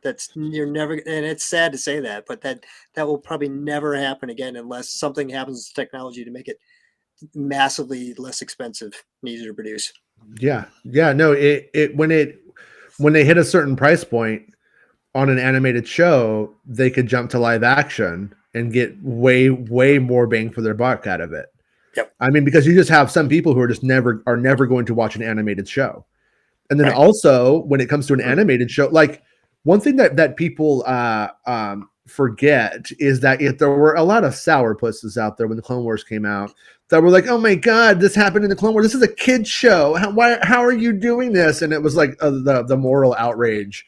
And it's just like, oh man, you should see what these kids are doing with their action figures, that the ones we're still playing with them. They're cutting each other in half too. But it's completely, it's like when it comes to like Disney, they're always, I think, going to be kind of candy-assed on the cartoons, unless it's like an anime Star Wars Visions concept. Well, as long as we don't get Resistance again. Yeah. Fucking horseshit. Yeah, Resistance was ultimately very, very forgettable for me. Yeah. I don't remember it. You know, what's sad is, towards the end, that actually started to develop what could have been, what they should have done in the initial run of it, I think, where they had Tam, who defected over to the Empire. Yeah. If that had been the story to start the series out, it probably would have been a better show, because it's like, okay, well, now it's getting slightly interesting, and it's the last episode. It's like, what the hell? Yeah. Yeah, and like the like there was stuff with like Solo and stuff. Oh shit, Rob, $5 from Sketchcraft. I actually put your other comment up too.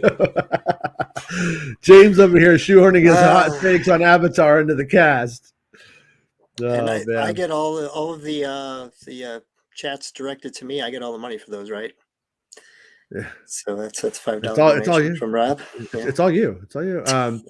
Watched Matrix 4 yesterday. I liked it. I could recommend it. Yeah, I mean, I'm glad you liked it. I could not connect with it. I do not understand how.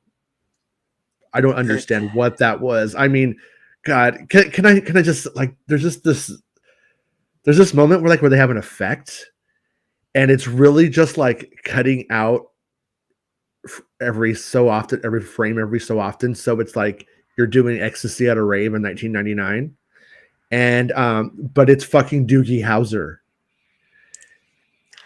It is so out of touch, in my opinion. Yeah. It's got mixed reviews from what I've seen, where it's kind of people love it or hate it kind of thing. It's just anybody who I will say, I will respect your rights as a human to your opinion, but boy, will I not respect your opinions on art if that was really, really good to you. If you just had a good time and you're like, yeah, it was just, I watched it, but it was like Sci-Fi Channel. I'm sorry, but that was just not a quality movie. My fucking brain is malfunctioning as I was watching it. I'm just like, what is this?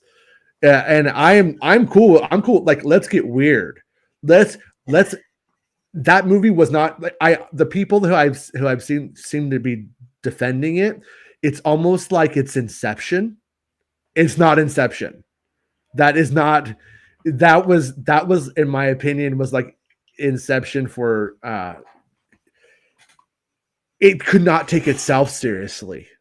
I wish you had seen it just so you could tell me I'm a complete asshole or not, but I'm probably going to agree with you, unfortunately. Yeah. I think you and I are pretty much simpatico in terms of taste and stuff based on what I get off the show. So, yeah. But I'm still going to watch it, No, you have to watch it. Rob's like, I don't know if I'm going to watch it. I'm like, Rob, you're the only reason why I watched the trailers and watched it, you fucking piece of shit. Hey, Matt, how's it going, dude? I love Matt's show. It's $3 theater. James Cameron's Avatar is kind of like Dune, and the way that you're describing it. Yeah, I felt the same, like kind of like cognitive. I don't know, cognitive dissonance isn't the word. I just felt like largely detached the whole time. I imagine it's what my grandparents felt when they would watch Star Wars and Ghostbusters with me. Like I remember my grandma coming in when I was watching Ghostbusters 2, and she's just like, turn this off. I just don't know. I just not in the mood. I'm not in the mood. And I was like, okay, Grandma, don't get mad, Grandma. I'm turning off the VCR, and I have a feeling that's what happens. That's what's happening to me now. But I just don't have the patience for things that don't ultimately, I feel like, have very much depth to them, you know. And yeah, Bill Miller. Sketchcraft says, Rob says, the Matrix 4 steelbook case, one word, shitburger. Darth Striker. Yeah, Striker. My name is Striker, and I gotta say, it was a shitburger. Mm. Yeah. Oh God. Yeah. And I try not to waste my time. That's why I haven't seen a lot of movies. Life is short. I don't have time to waste watching shit I don't want to see. yeah. But I mean, I do it. I have to say, if you and your lady friend get to the movie where where you're just like, you know what, we're done. We're Yeah. not go just to the very end, and just go to the very end of the movie and like watch the very end of it. Yeah. And I have to I and just do that for yourself, so you know that it was worth turning off. Yeah. I see. The only other movie I walked out of the theater once, and that was the Matthew Broderick version of Godzilla, Oh shit. the Roland Emmerich, Dean Devlin Yes. production, which they're my favorite filmmakers in the world. I love everything they do. Fucking God, gold. when that movie was coming out, we were making a record, and at what was it called? Was it was Pop something, Pop Squad Studios, and it was we were doing it with the guy from Animant, or who had done Animant work, and it was Bruce Whitkin, and we ended up, the guy who was producing it had a song. I won't say his name because it's not a nice story, and I don't know. Maybe he's come to terms with it now, but he ended up, Puff Daddy signed his band to do a song on there, and was going to develop them. Puff Daddy just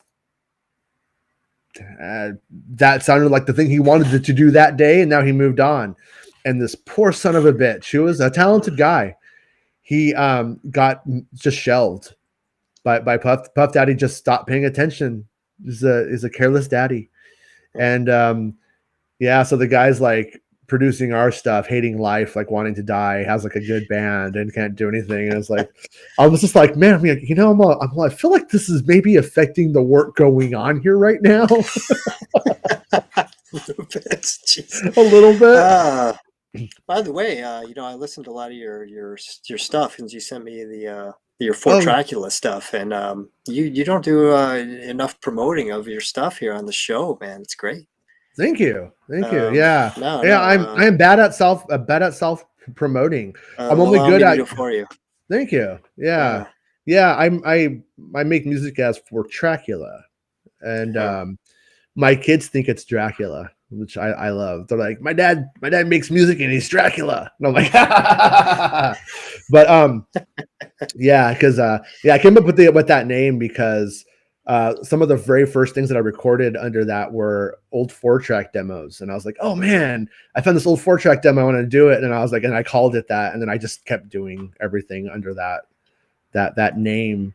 But yeah, I got a lot of during the pandemic. I literally recorded 3 records, and Wow. like yeah, and like my poor drummer, who's a busy guy, just has to like, I'm like, do drums, and um our old buddy Johnny, I want him to do a solo on one of my new songs because I want a solo that shreds. I can't shred, Yeah. and that guy fucking Well, shreds. But I gotta get the James on a song. I gotta get you on something.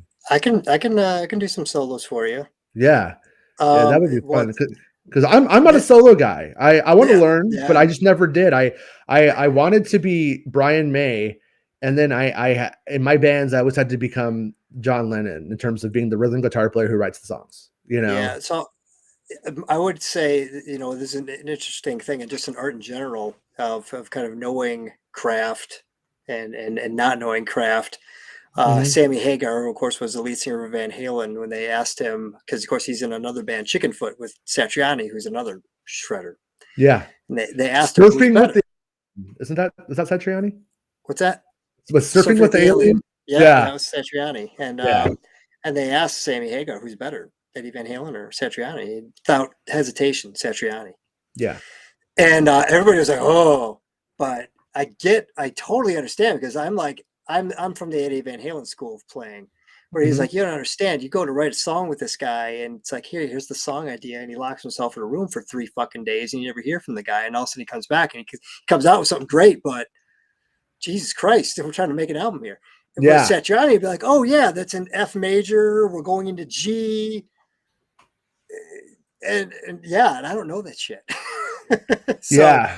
it takes me a while. Like I can write songs, but man, I fucking since I don't know music theory, I don't know what the fuck I'm doing. It takes some time. So I'm the guy that has to lock himself in a room. And Yeah. but I mean, I see that in a lot of art. I mean, I think that's part of like to bring it back to Star Wars. I think that's part of what Lucas's problem is that he's not a very effective communicator and he's out of the box guy. So Yeah. to get people to do what he has envisioned in his head, I think it's very difficult for someone like that. I see the world differently than everybody else, and I want you to understand what the fuck I'm trying to do and try to emulate it. And I'm sure Art, when he sat down to do the sequel trilogy, he's like, and there's these single-celled organisms, and they control the universe. What the fuck am I going to do with this? Yeah. Exactly. It's like what? No, Uh, and I mean, even to bring yeah, it back to music, it's like whenever, like pretty much the only person I've ever written with who I'm good at writing with is actually my drummer, and he barely can play bar chords. You know what I mean? He barely knows, yeah. but he ends up bringing a bit of like, hey, here's this idea, and it's just like a blank thing. I'm able to take it and work with him, and we could make stuff together. And like that last song we did, Sea Monkeys, that's one like that. But whenever you have somebody who like knows what they're doing, they'll write this thing, and it's like it's an impossible Yeah. piece of something that doesn't work with anything else. It's good by itself, but it doesn't really work with anything else. And it's like you can know theory and make it work, but my whole thing is if I can't just reach out with the force and fill the note out there and then pull it in, Mhm. I'm not that interested in doing it. So it's like, yeah, theory is important. I'm not knocking like Yeah. Johnny's a big theory guy, Yeah. and I am to the point now though where I'm like, you know what? I think I could learn theory, and it won't hurt me. I feel like I know Yeah. I know I have intuition down, so Yeah. I feel like I'm okay to learn theory. I was afraid of it at a time though because Yeah. like Joe Satriani is a better guitar player than Eddie Van Halen probably, but Eddie Van Halen can also write songs that are fun and memorable. And that is a huge difference. That's the hard part with to me. My favorite guitar player is a guy named George Lynch, Yeah, and I saw him at a guitar clinic a couple of years ago, he did "Tie Your and Mother Down" by Queen, and I think didn't he? he did, yeah. Yeah, They have it on I think that one was of the Lynch Mob albums. Yeah, he did that as a cover. And he's like, I couldn't play a major scale if you held a gun to my head. yeah, And so somebody asked him, like, well, if you don't know theory, how are you playing through all these transitions? And like, as I know enough about music theory to understand what that means, yeah, but he was just like, I don't fucking know. yeah. It's like Well, it's such a relief to hear that as a guy that doesn't know theory. It's like, oh, I don't have to know this shit. I can just fucking wing it. But yeah, yeah, it's you know, yeah. If I just did a jam session or something like that, I just started playing off the cuff. It doesn't necessarily musical, but it sounds interesting and cool to me. So yeah. No, no, no. It's the like I also find that it like in certain ways too, using intuition, you do sort of know, you do understand elements of theory. You do like you end up figuring that stuff out in your own on your own terms. You know what I mean, and stuff, and yeah, it's easy to. I mean, and I've met a lot of classically trained musicians, but if you said, "Hey, write a song," can't do it. yeah, They can read sheet music, they can play it back, but the creative portion that requires you to make something interesting. That's yeah, always. I mean, I always like the guys that have style, like Jeff Beck, David Gilmour, even like Frusciante for the Chili Peppers or someone like that. You know, someone that has a lot of style. yeah, That's hard. I mean, it's hard to have a style to stand out, yeah, and that's not something you can learn. It's not something you teach somebody. In art, that's just one of those things that it's either you can't force it because it looks ridiculous. It's like, oh, he's trying too hard. So it's either there or it's not, and you're just fucking lucky if you got it. Yeah, yeah. That my first guitar player that I fell in love with was Brian May when I was 10. Yeah, great. And I'm like, because there's like something about the sound. He built his own guitar and all that stuff, like from scratch. And he uses just a Vox AC30 turned up to 10. And he plays guitar fucking with a sixpence penny.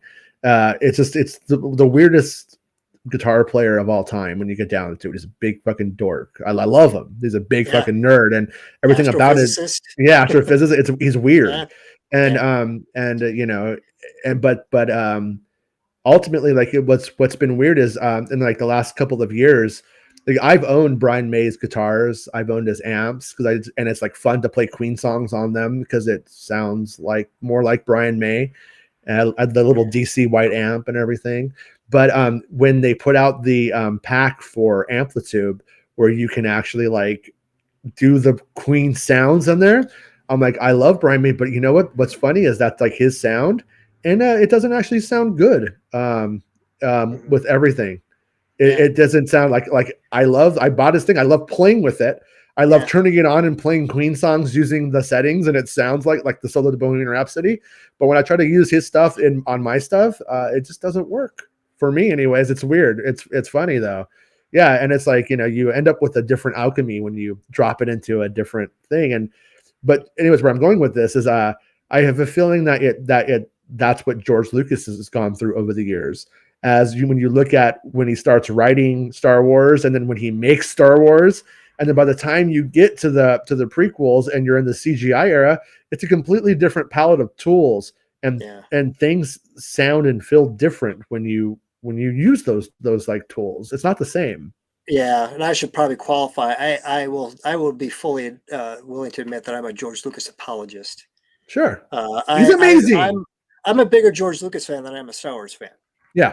Just because I gravitate towards people like Howard Hughes and George Lucas and Steve Jobs, the people that were just kind of fucking out there and weird. And you put Elon Musk, guys like that, in that box. They're just kind of they're off in their own universe, and it doesn't make any sense to anybody else, and they come out with this shit. And yeah, and I think one of the it's hard to be a good to say that George Lucas is a good director when he struggles with communication because you saw it. I mean, especially now. Granted, I'll give him a lot of slack because on like A New Hope, he's a young guy. I mean, was he 30?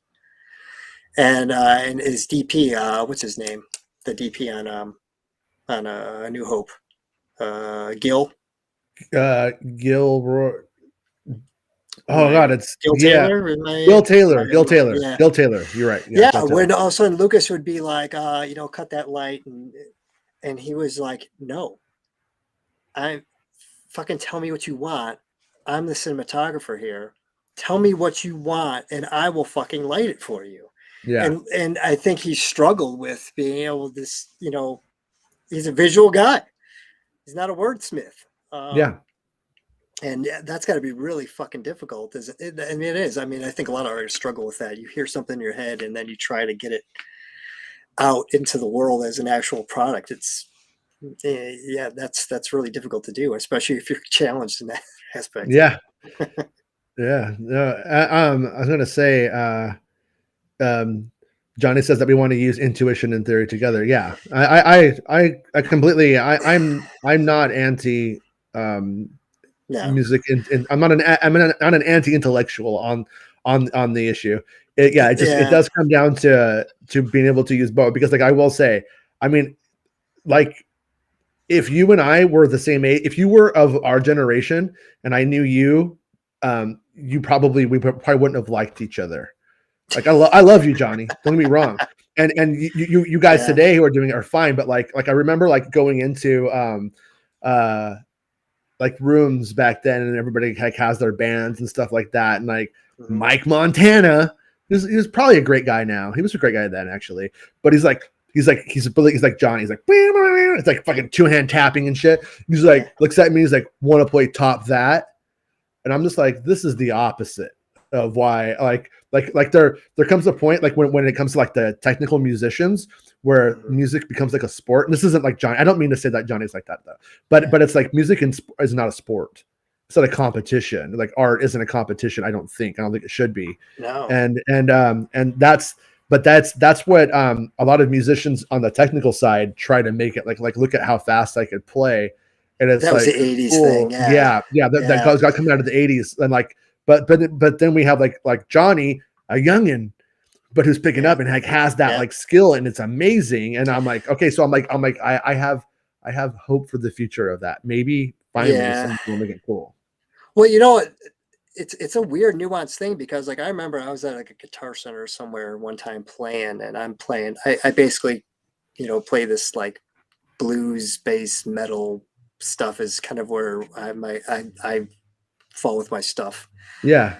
Just kind of shooting from the hip, kind of Jimi Hendrix style, whatever. And I'm playing, and this guy on the other side of the store starts playing. He's playing this like reggae finger picking. I'm like, God damn, that's fucking good.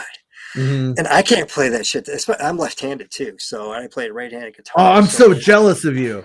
At the same time, though, it looks so good when you have like the left-hander and the right-hander on stage. I always wanted to be a left-hander, and I am ambidextrous. I could have been one. But okay, so like, but I didn't. I never got a lefty. My guitars are right-handed. Oh, so I play right-handed. So you still play right-handed. I play right, yeah. Yeah, so this guy's playing, and like I said, I don't have the right hand picking to be able to do that chicken picking crap and stuff. Yeah, he's playing all this stuff, and like, God damn, it's fucking great. And so I'm like, kind of like, Jesus, I'm gonna sound like a piece of shit now playing next to this guy. And he turns off his amp, walks over, and he's like, "So you're the one making me sound bad?" I'm like, What the fuck are you talking about? But he was looking at what I was doing. He can't do it. Yeah. So I can't play what he's playing, but he can't play what I was playing. So he's like, you're doing all these crazy bends and stuff and runs, and I can't do that shit. And I was like, oh. So, there's always the thing of like, I might be able to do something better than somebody else, but, and even, I look at a guy like Yngwie, who is just, and I think I mentioned, like I saw him in concert, fucking ridiculous. I mean, he has his guitar sitting down on the counter, chugging a beer and playing, and just like, blah, blah, blah, like not even fucking paying attention to what the hell he's doing. One of the best concerts I saw for a couple of reasons. Amongst Yngwie's playing one of those reasons only. Sadly, not even the best part of the concert. But I remember reading somewhere on Amazon, because I was a big Yngwie fan back in the day when I was like, I got to try to play as fast as fucking possible and do all this crazy shit. And, I was one of those guys like, oh, it's not technically blah, blah, blah. And this guy on Amazon reviewed, he's like, I used to like Yngwie back in the day, and I haven't listened to him in 15 years. And I saw he had a new album out, and I thought I'd give it a listen. And that motherfucker hasn't written anything new in 15 years. Yeah, it's like fucking AC/DC. I love AC/DC, but hey, ever since High Voltage, they putting out the same fucking album with the new cover. Yeah, it's the same shit. Stevie Ray Vaughan, even, and I know I'll probably get a lot of shit from some people in there, but you keep doing the same thing over and over again. And bring it back to Star Wars. I think where Lucas got crapped on a lot is he fucking changed shit up because he gets bored. Yeah. I remember Sam Witwer said at some point, Jet Lucas had said to him, the main reason why Clone Wars worked was because it was made by a guy that was sick of Star Wars. And I could see that, where he was just like, I just want to do some weird ass shit. Yeah. Fucking throw Star Wars on it. We'll do fucking Gulliver's Travels with 3PO and R2, and yeah, it's like, oh sure, why not? Fuck it. Well, yeah, no, and that's where like Johnny as a musician, it was like interesting to me, because like what you end up with is to get something new, and it's more evident over the last like couple of years. Like you mix things, you mix genre together. Like somebody like Johnny, like at that level of skill, has never really been on like a Pixies record. It wouldn't be a Pixies record with Johnny, so to speak. You know what I mean? But what happens when you take a Black Francis song and you put Yngwie on it? What do you get? We almost got something close to that. Which this blew my mind when I said I'm a huge George Lynch fan. Yeah. And he was one time he was on that metal show. and he was wearing a suit, and he's like, well, need to get another use for this. And they're like, what are you talking about? He's like, well, I was playing with Smashing Pumpkins. Yeah. And there are videos of him actually playing live concerts with the Smash. So I can't imagine what the Smashing Pumpkins with George Lynch on guitar sound like. Now they had Tommy Lee on drums on the one album, and that Yeah. sounded fucking awesome. So I can only imagine Smashing Pumpkins like Tommy Lee and George Lynch. What the fuck does that sound like? Yeah. Brian May was So close. on a Soundgarden track for Alternative Energy. Remember buying that Yeah. back in the day, and that was weird. Weird to hear Brian May on a Soundgarden song. Super Yeah. strange. Yeah. A lot of times it doesn't work. Like I know. It doesn't really work, but it's still Yeah. weird. Like Fun to hear. yeah. Les Claypool's and I'm a huge Tom Waits fan. Tom Yeah. Waits is one of my favorite artists of all time. And Les Claypool plays on a lot of his albums. And plays the bass tracks on because Les Claypool's is a huge Tom Waits fan, and Tom Waits is on a Primus track. Yeah. It's just weird. Yeah. It's like Yeah. I mean, you don't when you hear it's like, oh, this guy's a huge fan of Tom Waits, and you listen to music and you're like, it's great, it's weird like Tom Waits, but it doesn't sound like Tom Waits. Yeah. And then you throw Tom Waits on there, and you're like, no, this is weird in a different way. My goal for Johnny is to get Johnny into St. Vincent. I think St. Oh, yeah. Vincent is that place where I think she has that kind of skill, and I think Johnny marrying that skill with that level of songwriting, I think Johnny's going to be amazing. I think he actually, because we kind of exchanged notes on guitar players. He mentioned Paul Gilbert, and I think Paul Gilbert is self-described as Yngwie Malmsteen channeling Jimi Hendrix. Yeah. And I think Paul Gilbert's one of the fucking phenomenal guitar player, super shredder. But Yeah. he does interesting stuff. And he does, like, if you hear solo albums, they're more pop. And so he doesn't have to necessarily go all out. And he got a lot of flack from that for his first couple solo albums. Like, oh. And it's Right. funny because he's like, I'm trying to compare him. He's like the Kanye of Japan. He's Right. like fucking. It's like the joke. I'm big in Japan. Mr. Big was literally like one of the biggest acts in Japan ever. Yeah. And so Paul Gilbert is huge over there, and you know you listen to his albums and understand that, and you're like, yeah, there's a lot of like weird Japanese shit going on in these albums. Makes sense. Yeah. I don't know if this will work, but I started writing a song this week, and I'm gonna make Johnny write the solo for it. But I'll just play the intro.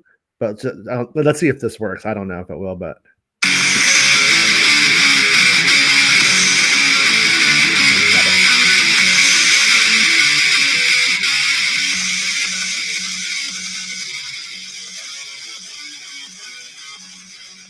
And that's as metal as I get.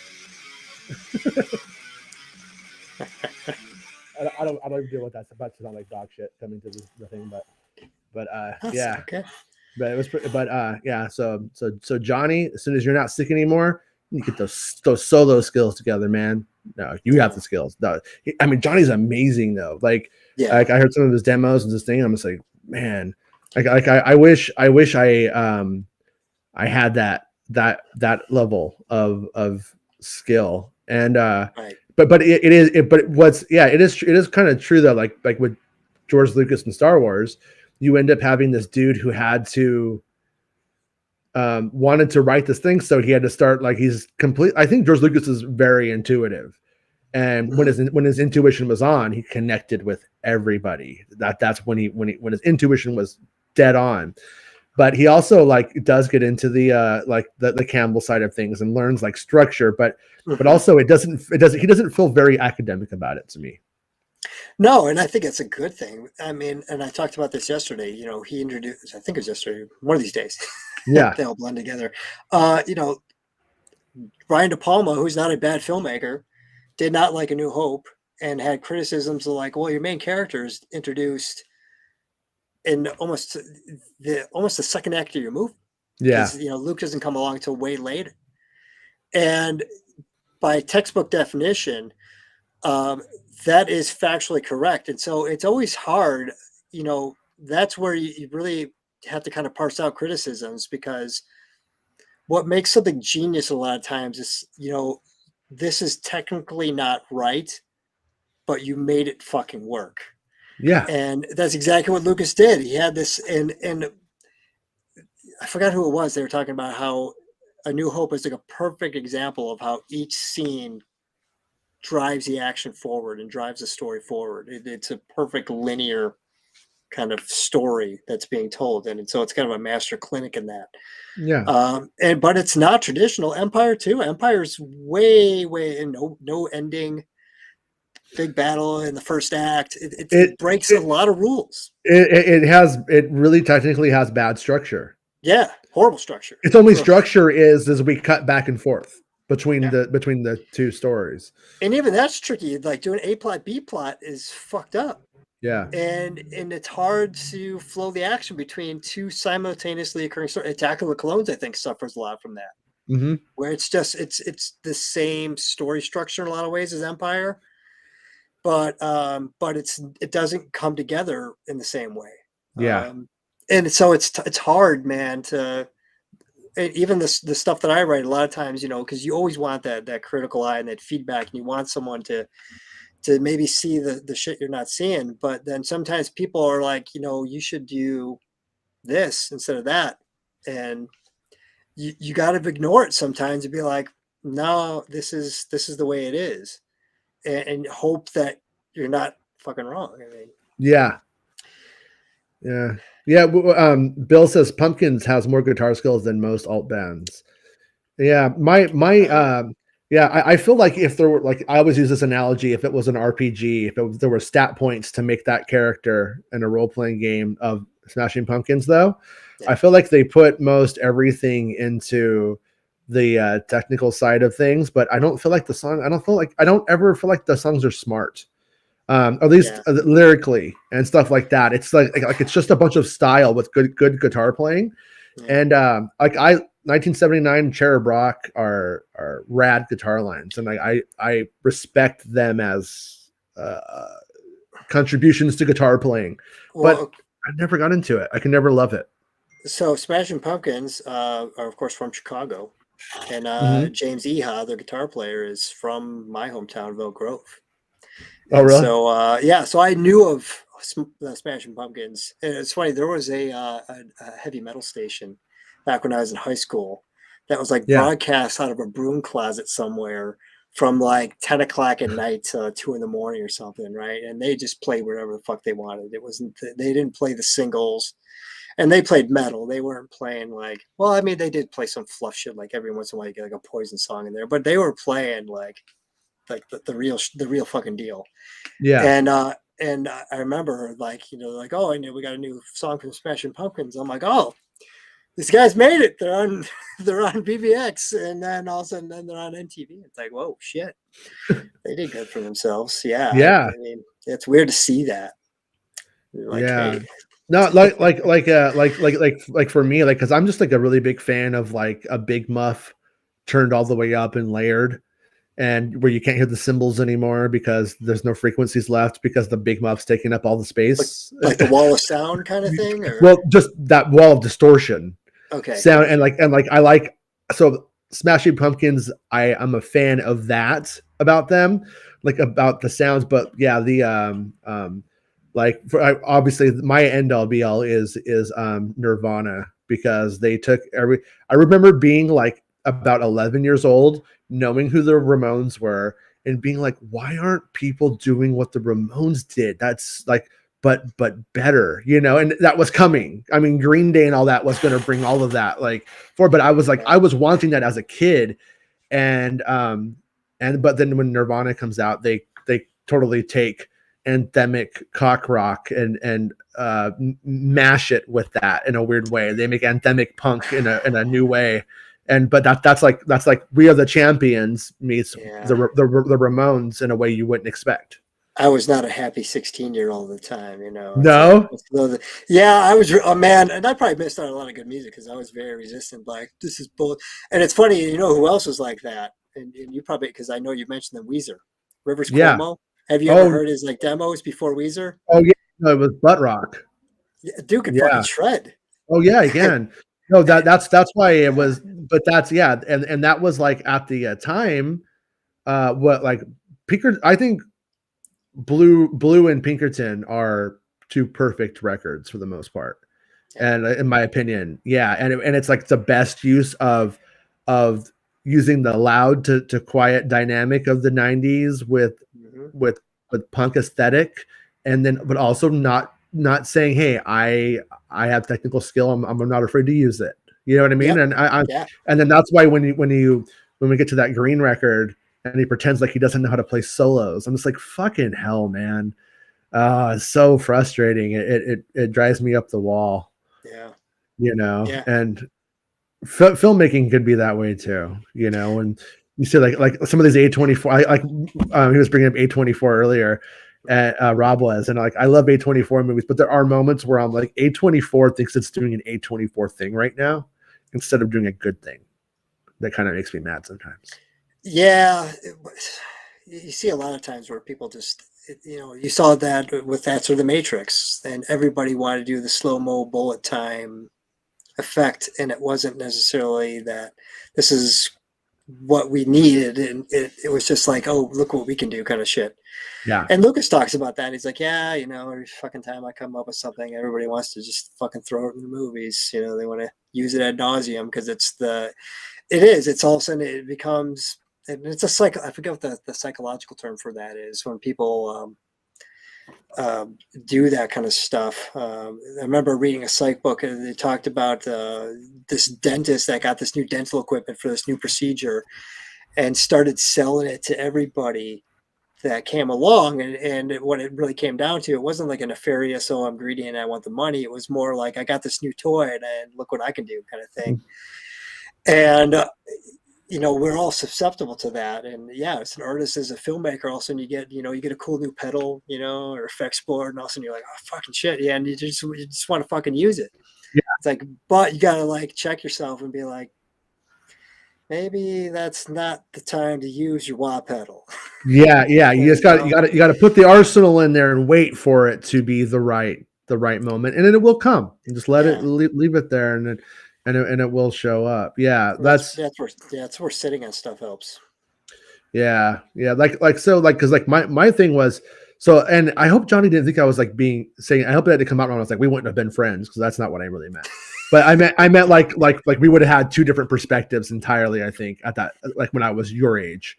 And but what my school of thought, like on art and music, ended up being like, no one should pretend to be better than anyone else. I was very much egalitarian punk rock that doesn't wear leather jackets. You don't wear a leather jacket because not everyone could afford a leather jacket. Fuck that. That's the opposite of punk, in my opinion. You know what I mean? Like at that point, that's just style. That's the Matrix. Yeah. That's not there's wearing a t-shirt that you bought from Walmart is more punk to me than wearing a leather jacket with clothespins in it. That don't even make any sense. Like clothespins, yeah. like punks put clothespins in their clothes to keep them together because they're falling apart because they're poor. Not because it's just cool to put a clothespin in your jacket, you fucking idiot. Well, shit, I was a blues guitar player and I didn't even know it. It took me 10 years. Also, I started listening to blues and I'm like, it's the same fucking shit I do. Yeah. But I was just, George Lynch is, he says he's basically a late 60s guitar player. He's, Clapton and Beck with just a few extra tricks in his bag and playing with heavy distortion. Yeah. And that's what I was doing. I was, that was the guy that I was mostly emulating. And then all of a sudden I was realizing, like, oh shit, it's just blues guitar. It's just blues licks with loud distortion and some, finger tapping and I was thrown in there. Right? It's blues. I was like, I remember, believe it or not, I had long pink hair at one point, and I'm on the bus. I'm the weirdo on the bus, and I got my guitar, and I going to see my girlfriend, and I had to take the bus through Cal State Long Beach, and a music professor, should say, gets on and sits next to me and is riding the bus home to Long Beach, and he's like, hey, that Nirvana guy likes Leadbelly, and then we start talking about it, and he's like, I'll make you a Leadbelly tape. He's all, do you ride this? I'll leave it in my bag, and when I see, I'll give it to you. I'm like, okay. And at that time, it was hard to get stuff. It was still like this is before the internet really was Right. common. So it was Yeah. like, thank you, yeah, cool. Yeah. And he's good to me, and he's just like, you know, and he starts like the dude started breaking down to me like, he's like, you know, I would define Nirvana as blues. I'm like, really? Yeah. And he started like breaking down to me what the tenets of blues were. And he's like, and technically, in terms of like how the way that boy is using things, that's blues. And I'm like, interesting. But it was kind of it was a nice chance encounter on the bus for me that really opened up the idea that it like there's a sound and then there's genre, and that's the whole thing. And that's also what I think is interesting, because that with Star Wars and what George Lucas starts doing is he starts taking the Star Wars sound, if you will, and putting new things into it. Like, what happens if we make an Alfred Hitchcock structured story with Ahsoka, but it's hung up on it's in Star Wars clothing. Yeah. And that's what like homeboy Christopher Nolan mastered with like Batman. Here's this, and with the superhero genre, why it's thriving today is it's taking two genres and mashing them up continually. The superhero genre with fill in the blank. You know, will there be a Marvel a superhero movie meets a musical? Yes, it's going to happen. Just it's only a matter of time right now. I mean, when you look at what they've been doing in Star Wars, isn't outside of that. Oh, well, back in the day when I was going to college, and a lot of my writing courses, you know, I'd have all these different Star Wars stories that I would have done and stuff. And it's like, well, I can't fucking use that. But I would just take that same story structure and I would throw it on like a real world scenario. Yeah. Because the story structure, Star Wars is cool because it allows you to do cool fantasy shit. But in terms of story, it's nothing like wholly unique about Star Wars that you can't tell that same story in a more real world setting. At least, like, obviously, if you have people levitating stuff, you know, that's you're limited. But you know, yeah, I did mainly grounded stuff. I had one story about an Imperial officer having to come to terms with the fact that he's a piece of shit working for the Empire, and he's got a wife and two kids that you know are especially his two sons that are like looking up to him as a great dad and father figure, but and deep down he knows he's a piece of shit that's doing these horrible things. Yeah. And that translates into the real world. Yeah, I'm sure the people who work at Lockheed Martin or whatever this called to probably come to that fucking thing, that crisis often if they're not just pure out sociopaths. Yeah, right. Yeah. But so that shit happens. Bill says I had metal friends and punk friends, and I was in the middle of a goth metalhead weirdo. Yeah. And you know what? And like what I think is different for art today, music and film, is it used to be that one thing, and it's kind of still true with like superhero genre is just totally winning out. But when it comes to like music, it doesn't matter anymore, because back then music would try to push you into a thing. Everyone was getting funneled into being that one thing. Today we're like completely postmodern. Music industry has been assassinated. It's all over the place, and the only people making money are the people who you get the music through.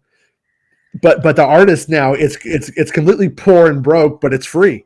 Like it's cool if shredding is a thing, and it doesn't cut into the people who want to listen to 3-chord Jason. Yeah. It doesn't hurt it. I love going to like one of the best concerts I went to was the Cult. I saw them at the House of Blues years ago. One of my favorite bands, and they kind of cut across genres, and so it's cool to go to a show like that because there's a dude wearing a suit. There's a punk rocker here. Right. What's really fun is that Playboy had actually rented out one of the luxury boxes for that concert for some reason. So there was a bunch of Playboy models there too. This is weird. Fucking show. Best shows in my life.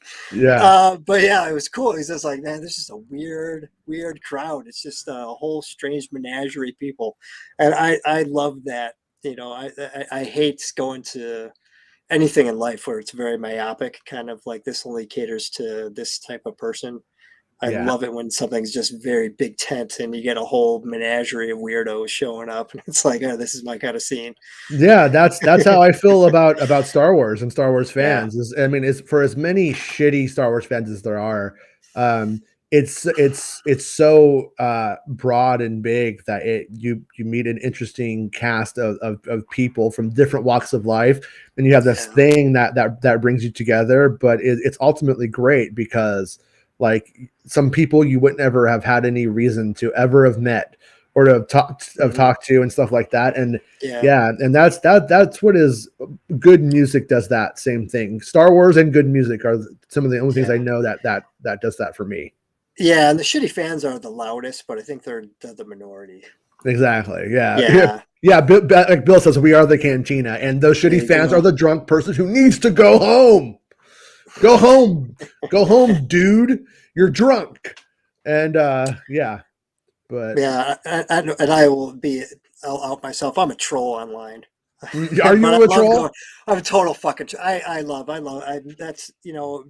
poking the bear. Yeah. It's just my personality. I'm the Joker. But so I've been banned from several Star Wars groups, but like there's a one that's like no sequel fan group, and I love going in there because I fit the template, the mold of not being a sequel fan. But then I'll go in there and I'll shit on Air the Empire, and then it's like, you like Last Jedi, you woke SJW, and it's like I could simultaneously hate the EU and the sequel trilogy. And it is possible to walk and chew gum. Yeah. They don't get that, so I can make fun of those people and still Yeah. be like, yeah, Last Jedi sucked. But you're Mark also still shit. Mark says Dr. Ebizan and Ponda are the two dicks at the bar with their YouTube rage channels. It's true. You know what Ah, one project one project that I wanted to do for a few years now, and I've just never got to get there, is I want to do a compilation record with a bunch of different bands where we all write Star Wars songs, but you don't come out and say it's a Star Wars song.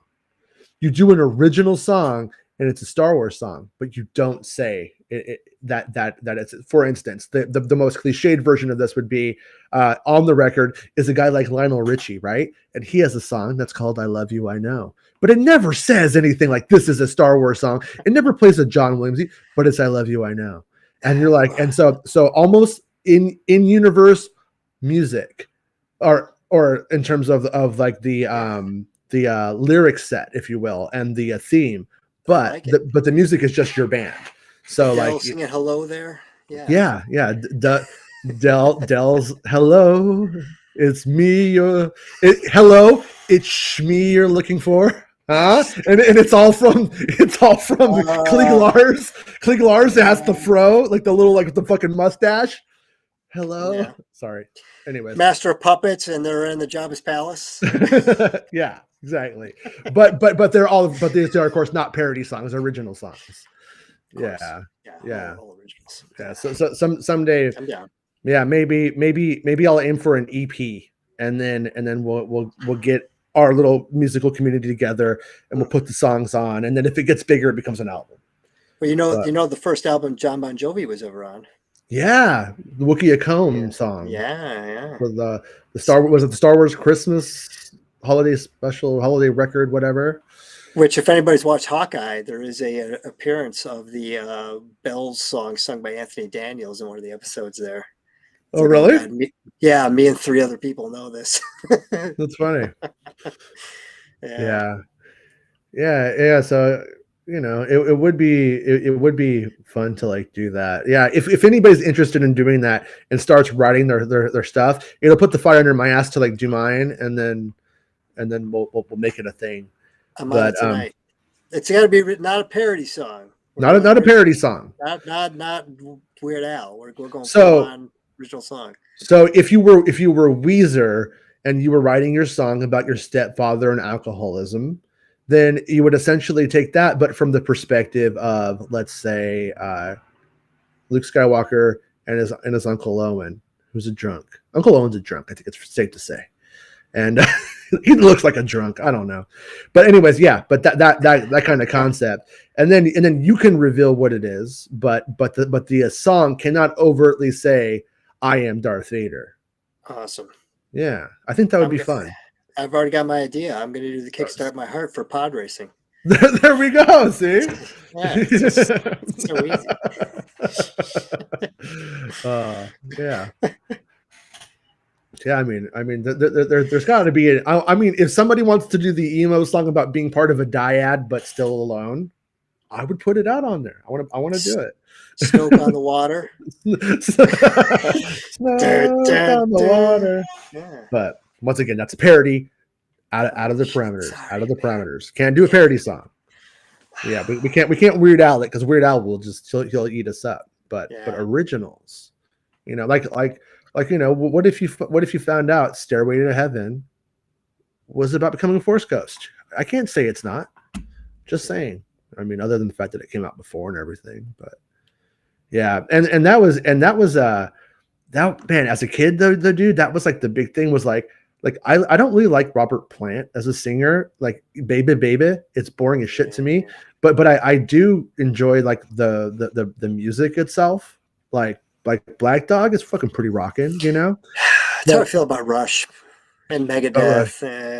Yeah. It's like great bands, horrible vocals. Yeah. It's like peace sells, but who's buying? That's kind of funny, actually. But anyways, but no, you end up just with this like really kind of like fan base that's like, oh yeah, can you do that? Can you play like Jimmy Page? And to me, there's actually nothing more boring than watching somebody try to sound like Jimmy Page. And I just saw Bill Miller in the comments. Somebody writes a masterpiece trying to write a joke would be cool. That would be Free Falling by Tom Petty. I miss Tom Petty. It does happen. Yeah.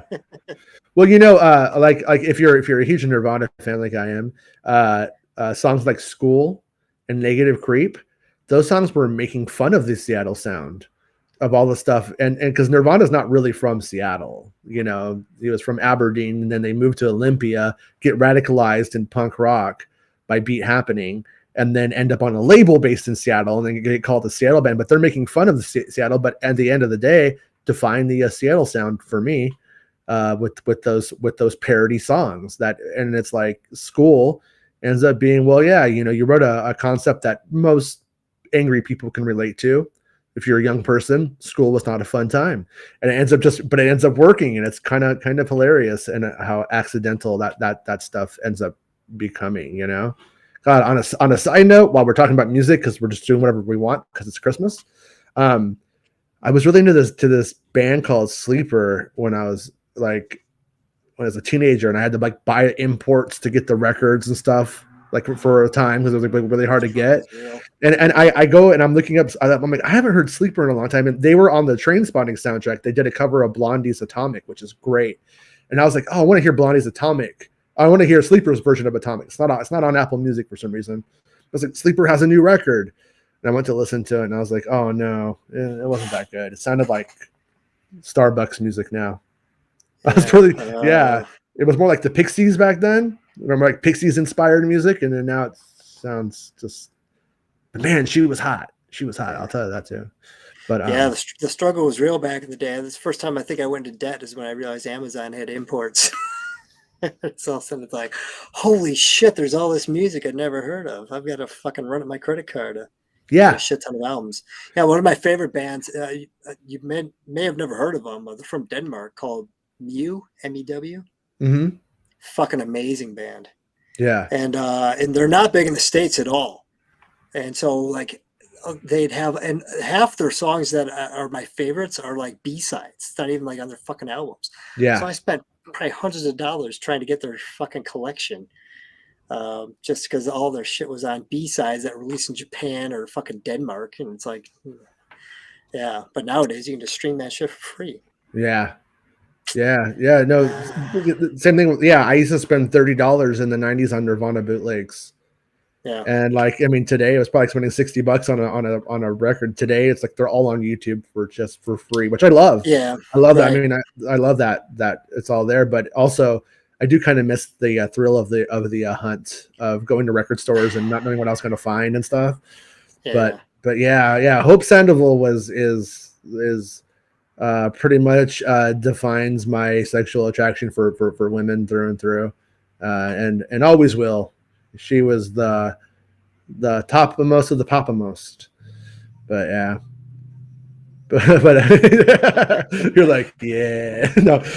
But anyways, yeah, I probably was more into bootlegs than actual stuff. Like it's like when you get like because I'm the kind of person who gets obsessed with that thing, and it's like so now I want to know exactly how it all happened. What was it like when they played it live all the time? Like somewhere I have like a box with about 600 Queen bootlegs. Yeah. And it's wild. Yeah, I saved those. All my Nirvana ones got jacked by her ex-girlfriend though. Yeah, the Cole put out a box set. It had an entire album that they never put out Yeah, because they heard Rick Rubin produce "License to Ill," and they said, "Oh, our album's shit. We're gonna completely shelve this entire album, and record another one with Rick Rubin as the producer." yeah. And it's like, damn, it's like that's hardcore, man. It's not even B sides. It's a whole fucking album that you're like, nah. Fucking Rob. Fucking Rob. Now we spend $60 on Fortnite skins. Definitely won't regret that in 20 years. You know what? You always say that. You always say that, but here's what I will say. Is that I have bought my kids many toys. Many toys have I bought my children's. And you know what? They don't have those toys now.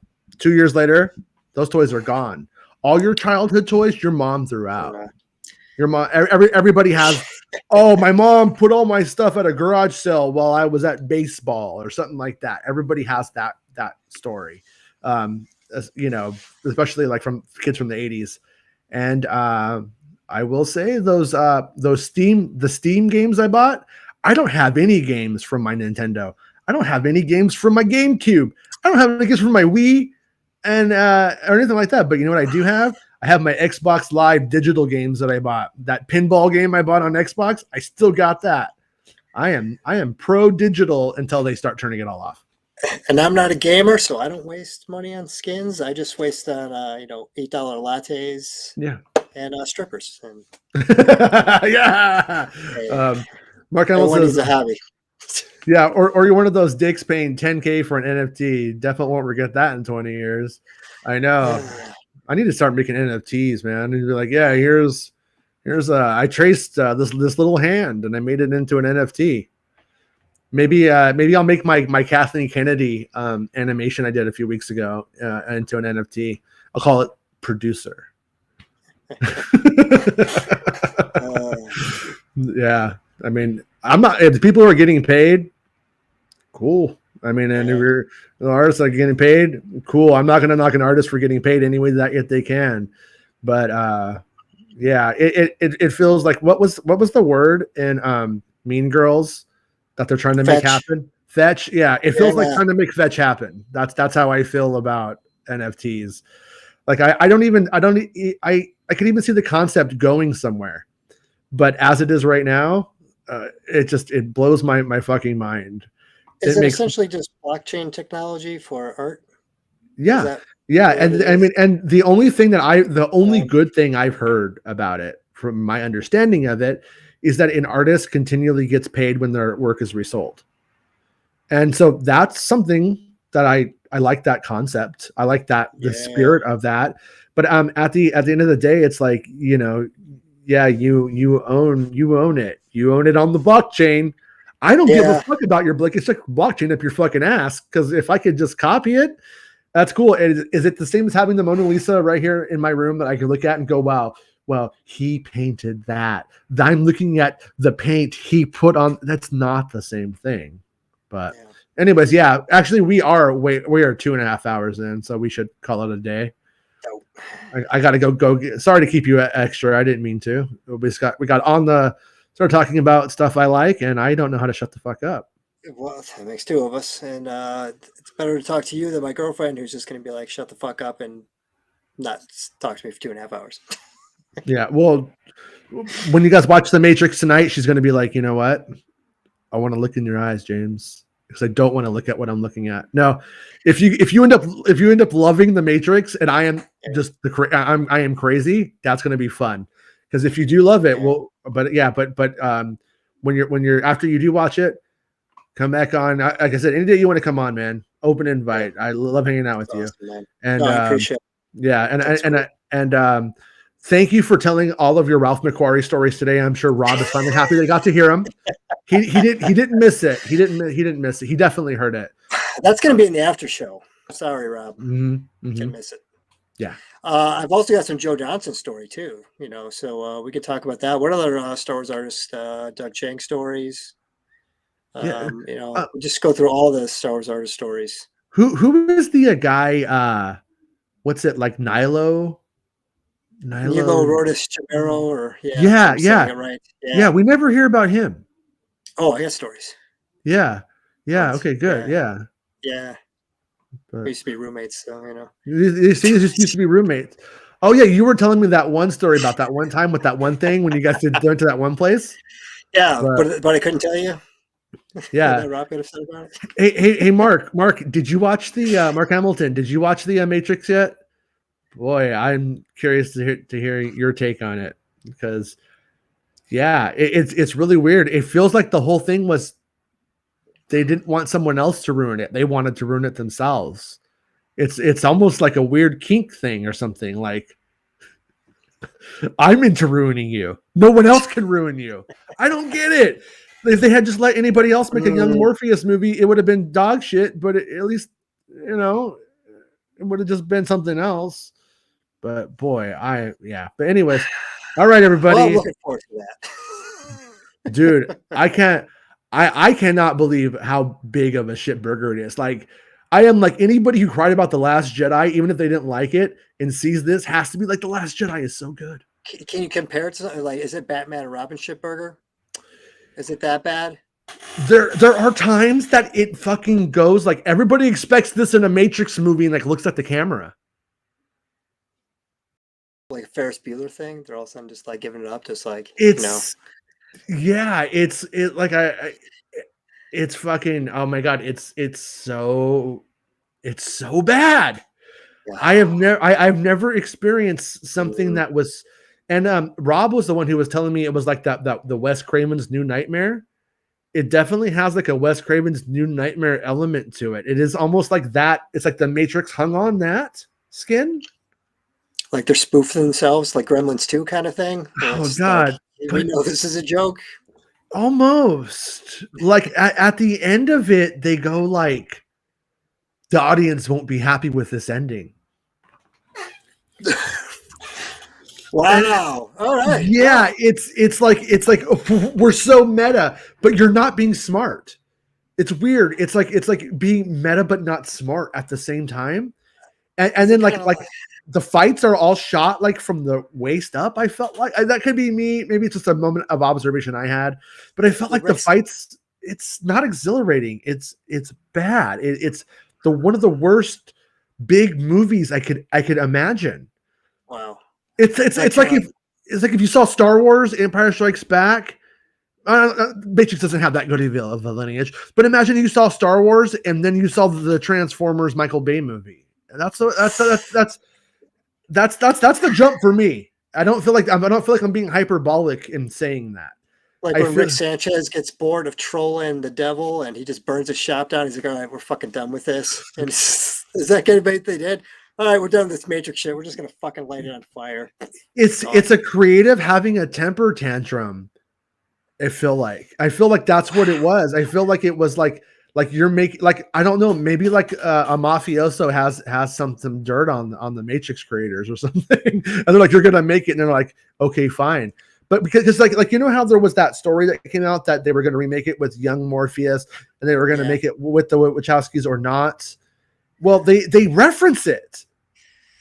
And it's like Neo made the Matrix and he's this guy and but it's stupid. It's just ultimately really, it's disimpassioned stupidity. And should have had Gary Coleman playing Morpheus Jr. That would have been great. No, I mean, but that's the thing is if it had just went batshit, if it had went like what was that movie that Spielberg made, like with the headsets, the VR headset like universe? Ready Player One. Yeah. It's like I almost feel like if it had went batshit like that, and it had started going, but it had gone insane, and if it had gone into insanity, I would have been all about it. I'd have been like, where did Neo end up after with in terms of what is reality and stuff? It asked like a smart question here and there, but it wasn't the first person to ask it. It asked someone else a smart question, and then it hung the Matrix stuff on top of it, and it's like it hates itself. As you're watching it, I feel like it hated itself. It's strange, and I hated it too. And then Doogie Howser shows up, and it's just you know when Neil Patrick Harris shows up in Harold and Kumar as NBA, actually it's hilarious, right? Yeah. But it's hilarious. Yeah. This movie does that. It does, but it's NBA. Pretty much, it's not Neil Patrick Harris, but it is. You know what I mean? For all intents and purposes, and yeah, I could say I've never experienced something so. Yeah, I mean, it's almost like if Michael Bay. Okay, this is probably a better one. If Michael Bay made the next Dune movie, like that was the true jump. Okay, because I don't want to elevate the original Matrix to it was always a derivative piece of shit. And I'm gonna say the Wachowskis. I love your Speed Racer movie, and everything else that you've done is not really been my cup of tea. Found maybe. I actually haven't seen that one, so I haven't seen everything, but yeah, fucking strange, and my father were like, hey, want to get together and watch this movie together, yeah, so I couldn't turn it off because he was like still watching it, and my dad just like movies, like if it's fucking cool, like if it's metal, he'll watch it. You know what I mean? But but then he fell asleep in it. And then I'm like, he's like sleeping. I'm like, can I just go away? Like, can I just leave? You sleep. Wait, I just got $5 for Sketchcraft. He just pants to shut the fuck up at this point. Yeah, he's like, just end the fucking show, you guys. Thank you, Rob. Oh, we will not go quietly. Yeah. For $50, we might be able to. Was that a ghost? That was a Amazon package flying over my head. Thank you. Do you have like a mailbox that like goes into the basement or something? Oh, I wish, man. Okay, I was like, that's our effects budget for the show. It's as good as we get. Well, now we're gonna be able to go and pretend that this was a haunted episode, and people will have to watch 2 hours and 37 minutes to get to the ghost moment. Okay. What did Rob said? 100% honest. They should have got the rights to Sword Art Online and remade it as a Matrix reboot sequel where the kids log into Matrix game and are trapped in there till they beat it or die. Dude, like what you're saying is a premise. I understood the movie for the record, but the movie, it did not have a premise. It almost feels like the movie thought it would be hilarious if they took every note from the studio and rage fucked it into it.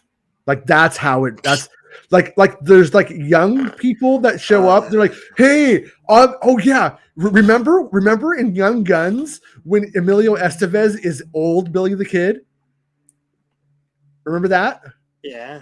Remember when Leah Thompson is old Marty's mom, old Marty, Mrs. Mommy McFly in Back to the Future? They fucking do it. And the woman who's doing it is like, oh, and now I'm old. You may remember me from another. Oh, look at see my back.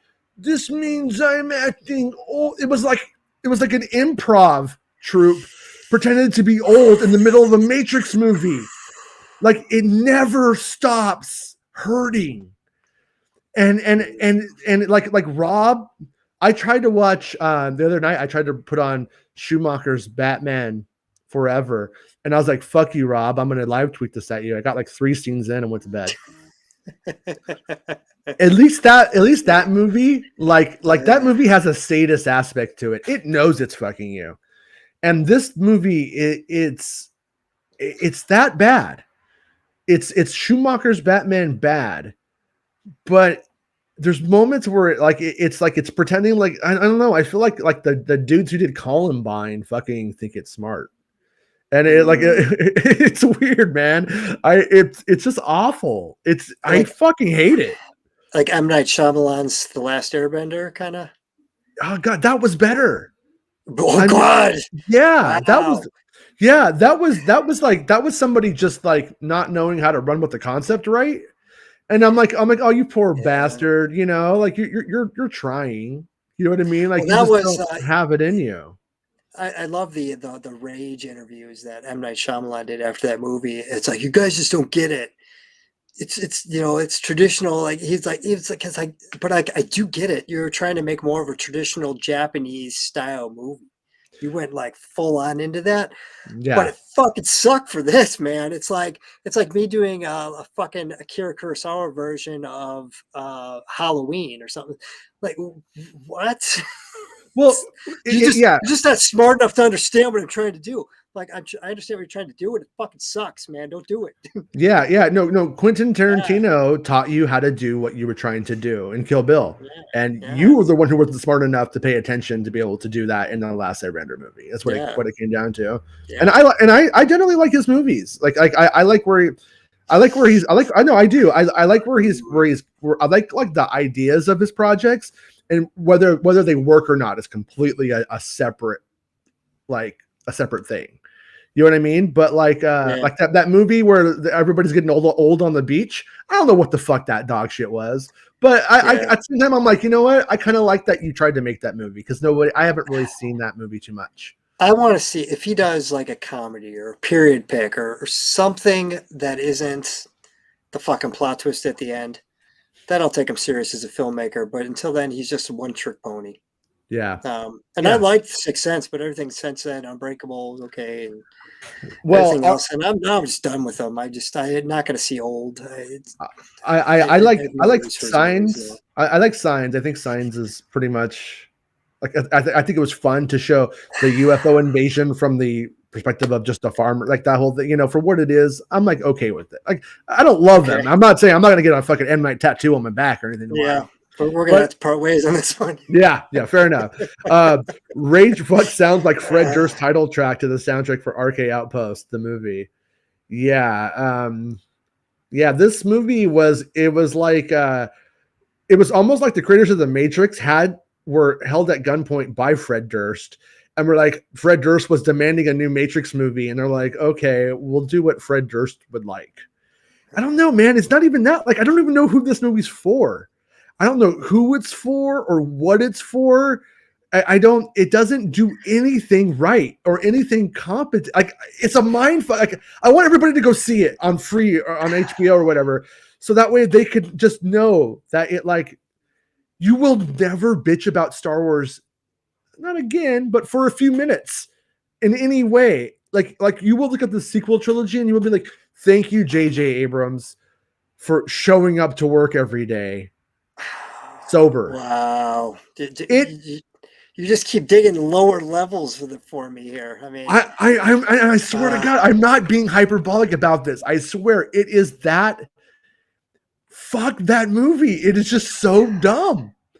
Yeah, I try to be on the side of the creators, man. Like you can make, I'm down to go down a rabbit hole of weirdness and it not work and respect it. You know what I mean? I yeah, can do it. I can do. I like the. I like. I'm not a smart guy. I'm not trying to say I'm the smartest guy. I'll watch an A24 movie. Like I watched Lamb, and I didn't like Lamb. I wanted to like Lamb. I no, didn't like it. It just didn't really come together. But it was crazy. But I respect it. You know what yeah, I mean? right, right. I don't think it's Hmm. good. Yeah, It's kind of like a, but I respect it. And the Matrix, it's a self-hating fucking film, dude. Like it hates itself. It kills itself in the middle of it, but then it doesn't die because it's in the Matrix and you can't. It's weird. Yeah. So, anyways, I will definitely have to come back now because I feel under yeah, disgust when I see this. yeah. But yeah, you're setting the bar so low that I might actually enjoy it because I the hope bar is on the so. floor now. Yeah, I know. Like I wasn't looking forward to this as it was. Now I'm looking forward to it. And oh my god, this is gonna be terrible. I can't wait to see it. Yeah, no, I mean, like in my opinion, uh, it should have went down a it should have the Matrix to come back today. in 2021, 2022. It should have really been aiming to be the poor man's what was that fucking movie that Nolan made? Inception. Yeah, but the other one, the one with Uh, the time. they're all the same. Yeah, Tenet, fucking Inception. Tenet. Okay. Yeah. Okay. Apologists, if there are any, are going to pretend like this is the poor man's Tenet. This is Tenet for dudes in rollerblades with trench coats on. And that's what they're going to make it seem like. But in 2021, 2022, that's what it should have been. It's not. It is nowhere near. It is. There's nothing. And I never thought that the Matrix movies were avant-garde in any way. I never thought that visual effect was forward pushing at all. I thought it was a fucking gag, and that's all that it simply was. It was a joke almost, and it became a parody of itself upon release practically. And it lifted a bunch of stuff from William Gibson. And sorry, but after 3 movies, the jig is up. That's all that it was. Somebody read Neuromancer and made a movie that connected off of it for 15 minutes. And now here we are. Wow. I feel like as nerds who experience the film community, it is your due diligence to watch it. And watching it on a 4-inch screen with 50-cent headphones would probably do it a better service than watching it on I watched it on a 60-inch 4K television with rather good sound. And honestly, the visual effects, dude, is literally frame flickering. They were like, it was, it's bad. It's bad. It looks like TV at times. The acting is terrible. Yeah, sorry, I didn't mean to make this an extra hour on the Matrix on why it sucks, but I feel like I have post-traumatic, I have nerd post-traumatic stress right now, and it's all coming out. Yeah, it's all coming. It's all hitting me right now. Last night, the my nerd sensibilities were assaulted on HBO, and I'm having to process it now. Jason, the Matrix isn't real. It can't hurt you. Thank God. I mean, is the Matrix in the room now with you? No, it's not. Yeah, no. It's just so weird because it's just so weird. It's so painful. But anyways, yeah, we'll end it here. I need to have lunch. It's 2:00. I haven't had lunch yet. I'm hungry. I know fat stuff here doesn't need to have lunch, but I'm hungry. But it's tomorrow Christmas Eve?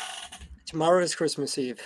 Yes. Will I do a show tomorrow? I don't know if I'll do a show tomorrow. I think it depends on what time my kids show up. But yeah, if there's a Phantom Menace for the Matrix, I'm gonna join it and make this my new personality.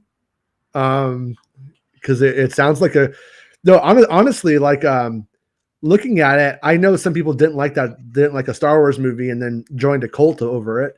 I still think that they're fucking insane because I watched this Matrix movie and I don't really feel a need to join a cult over it.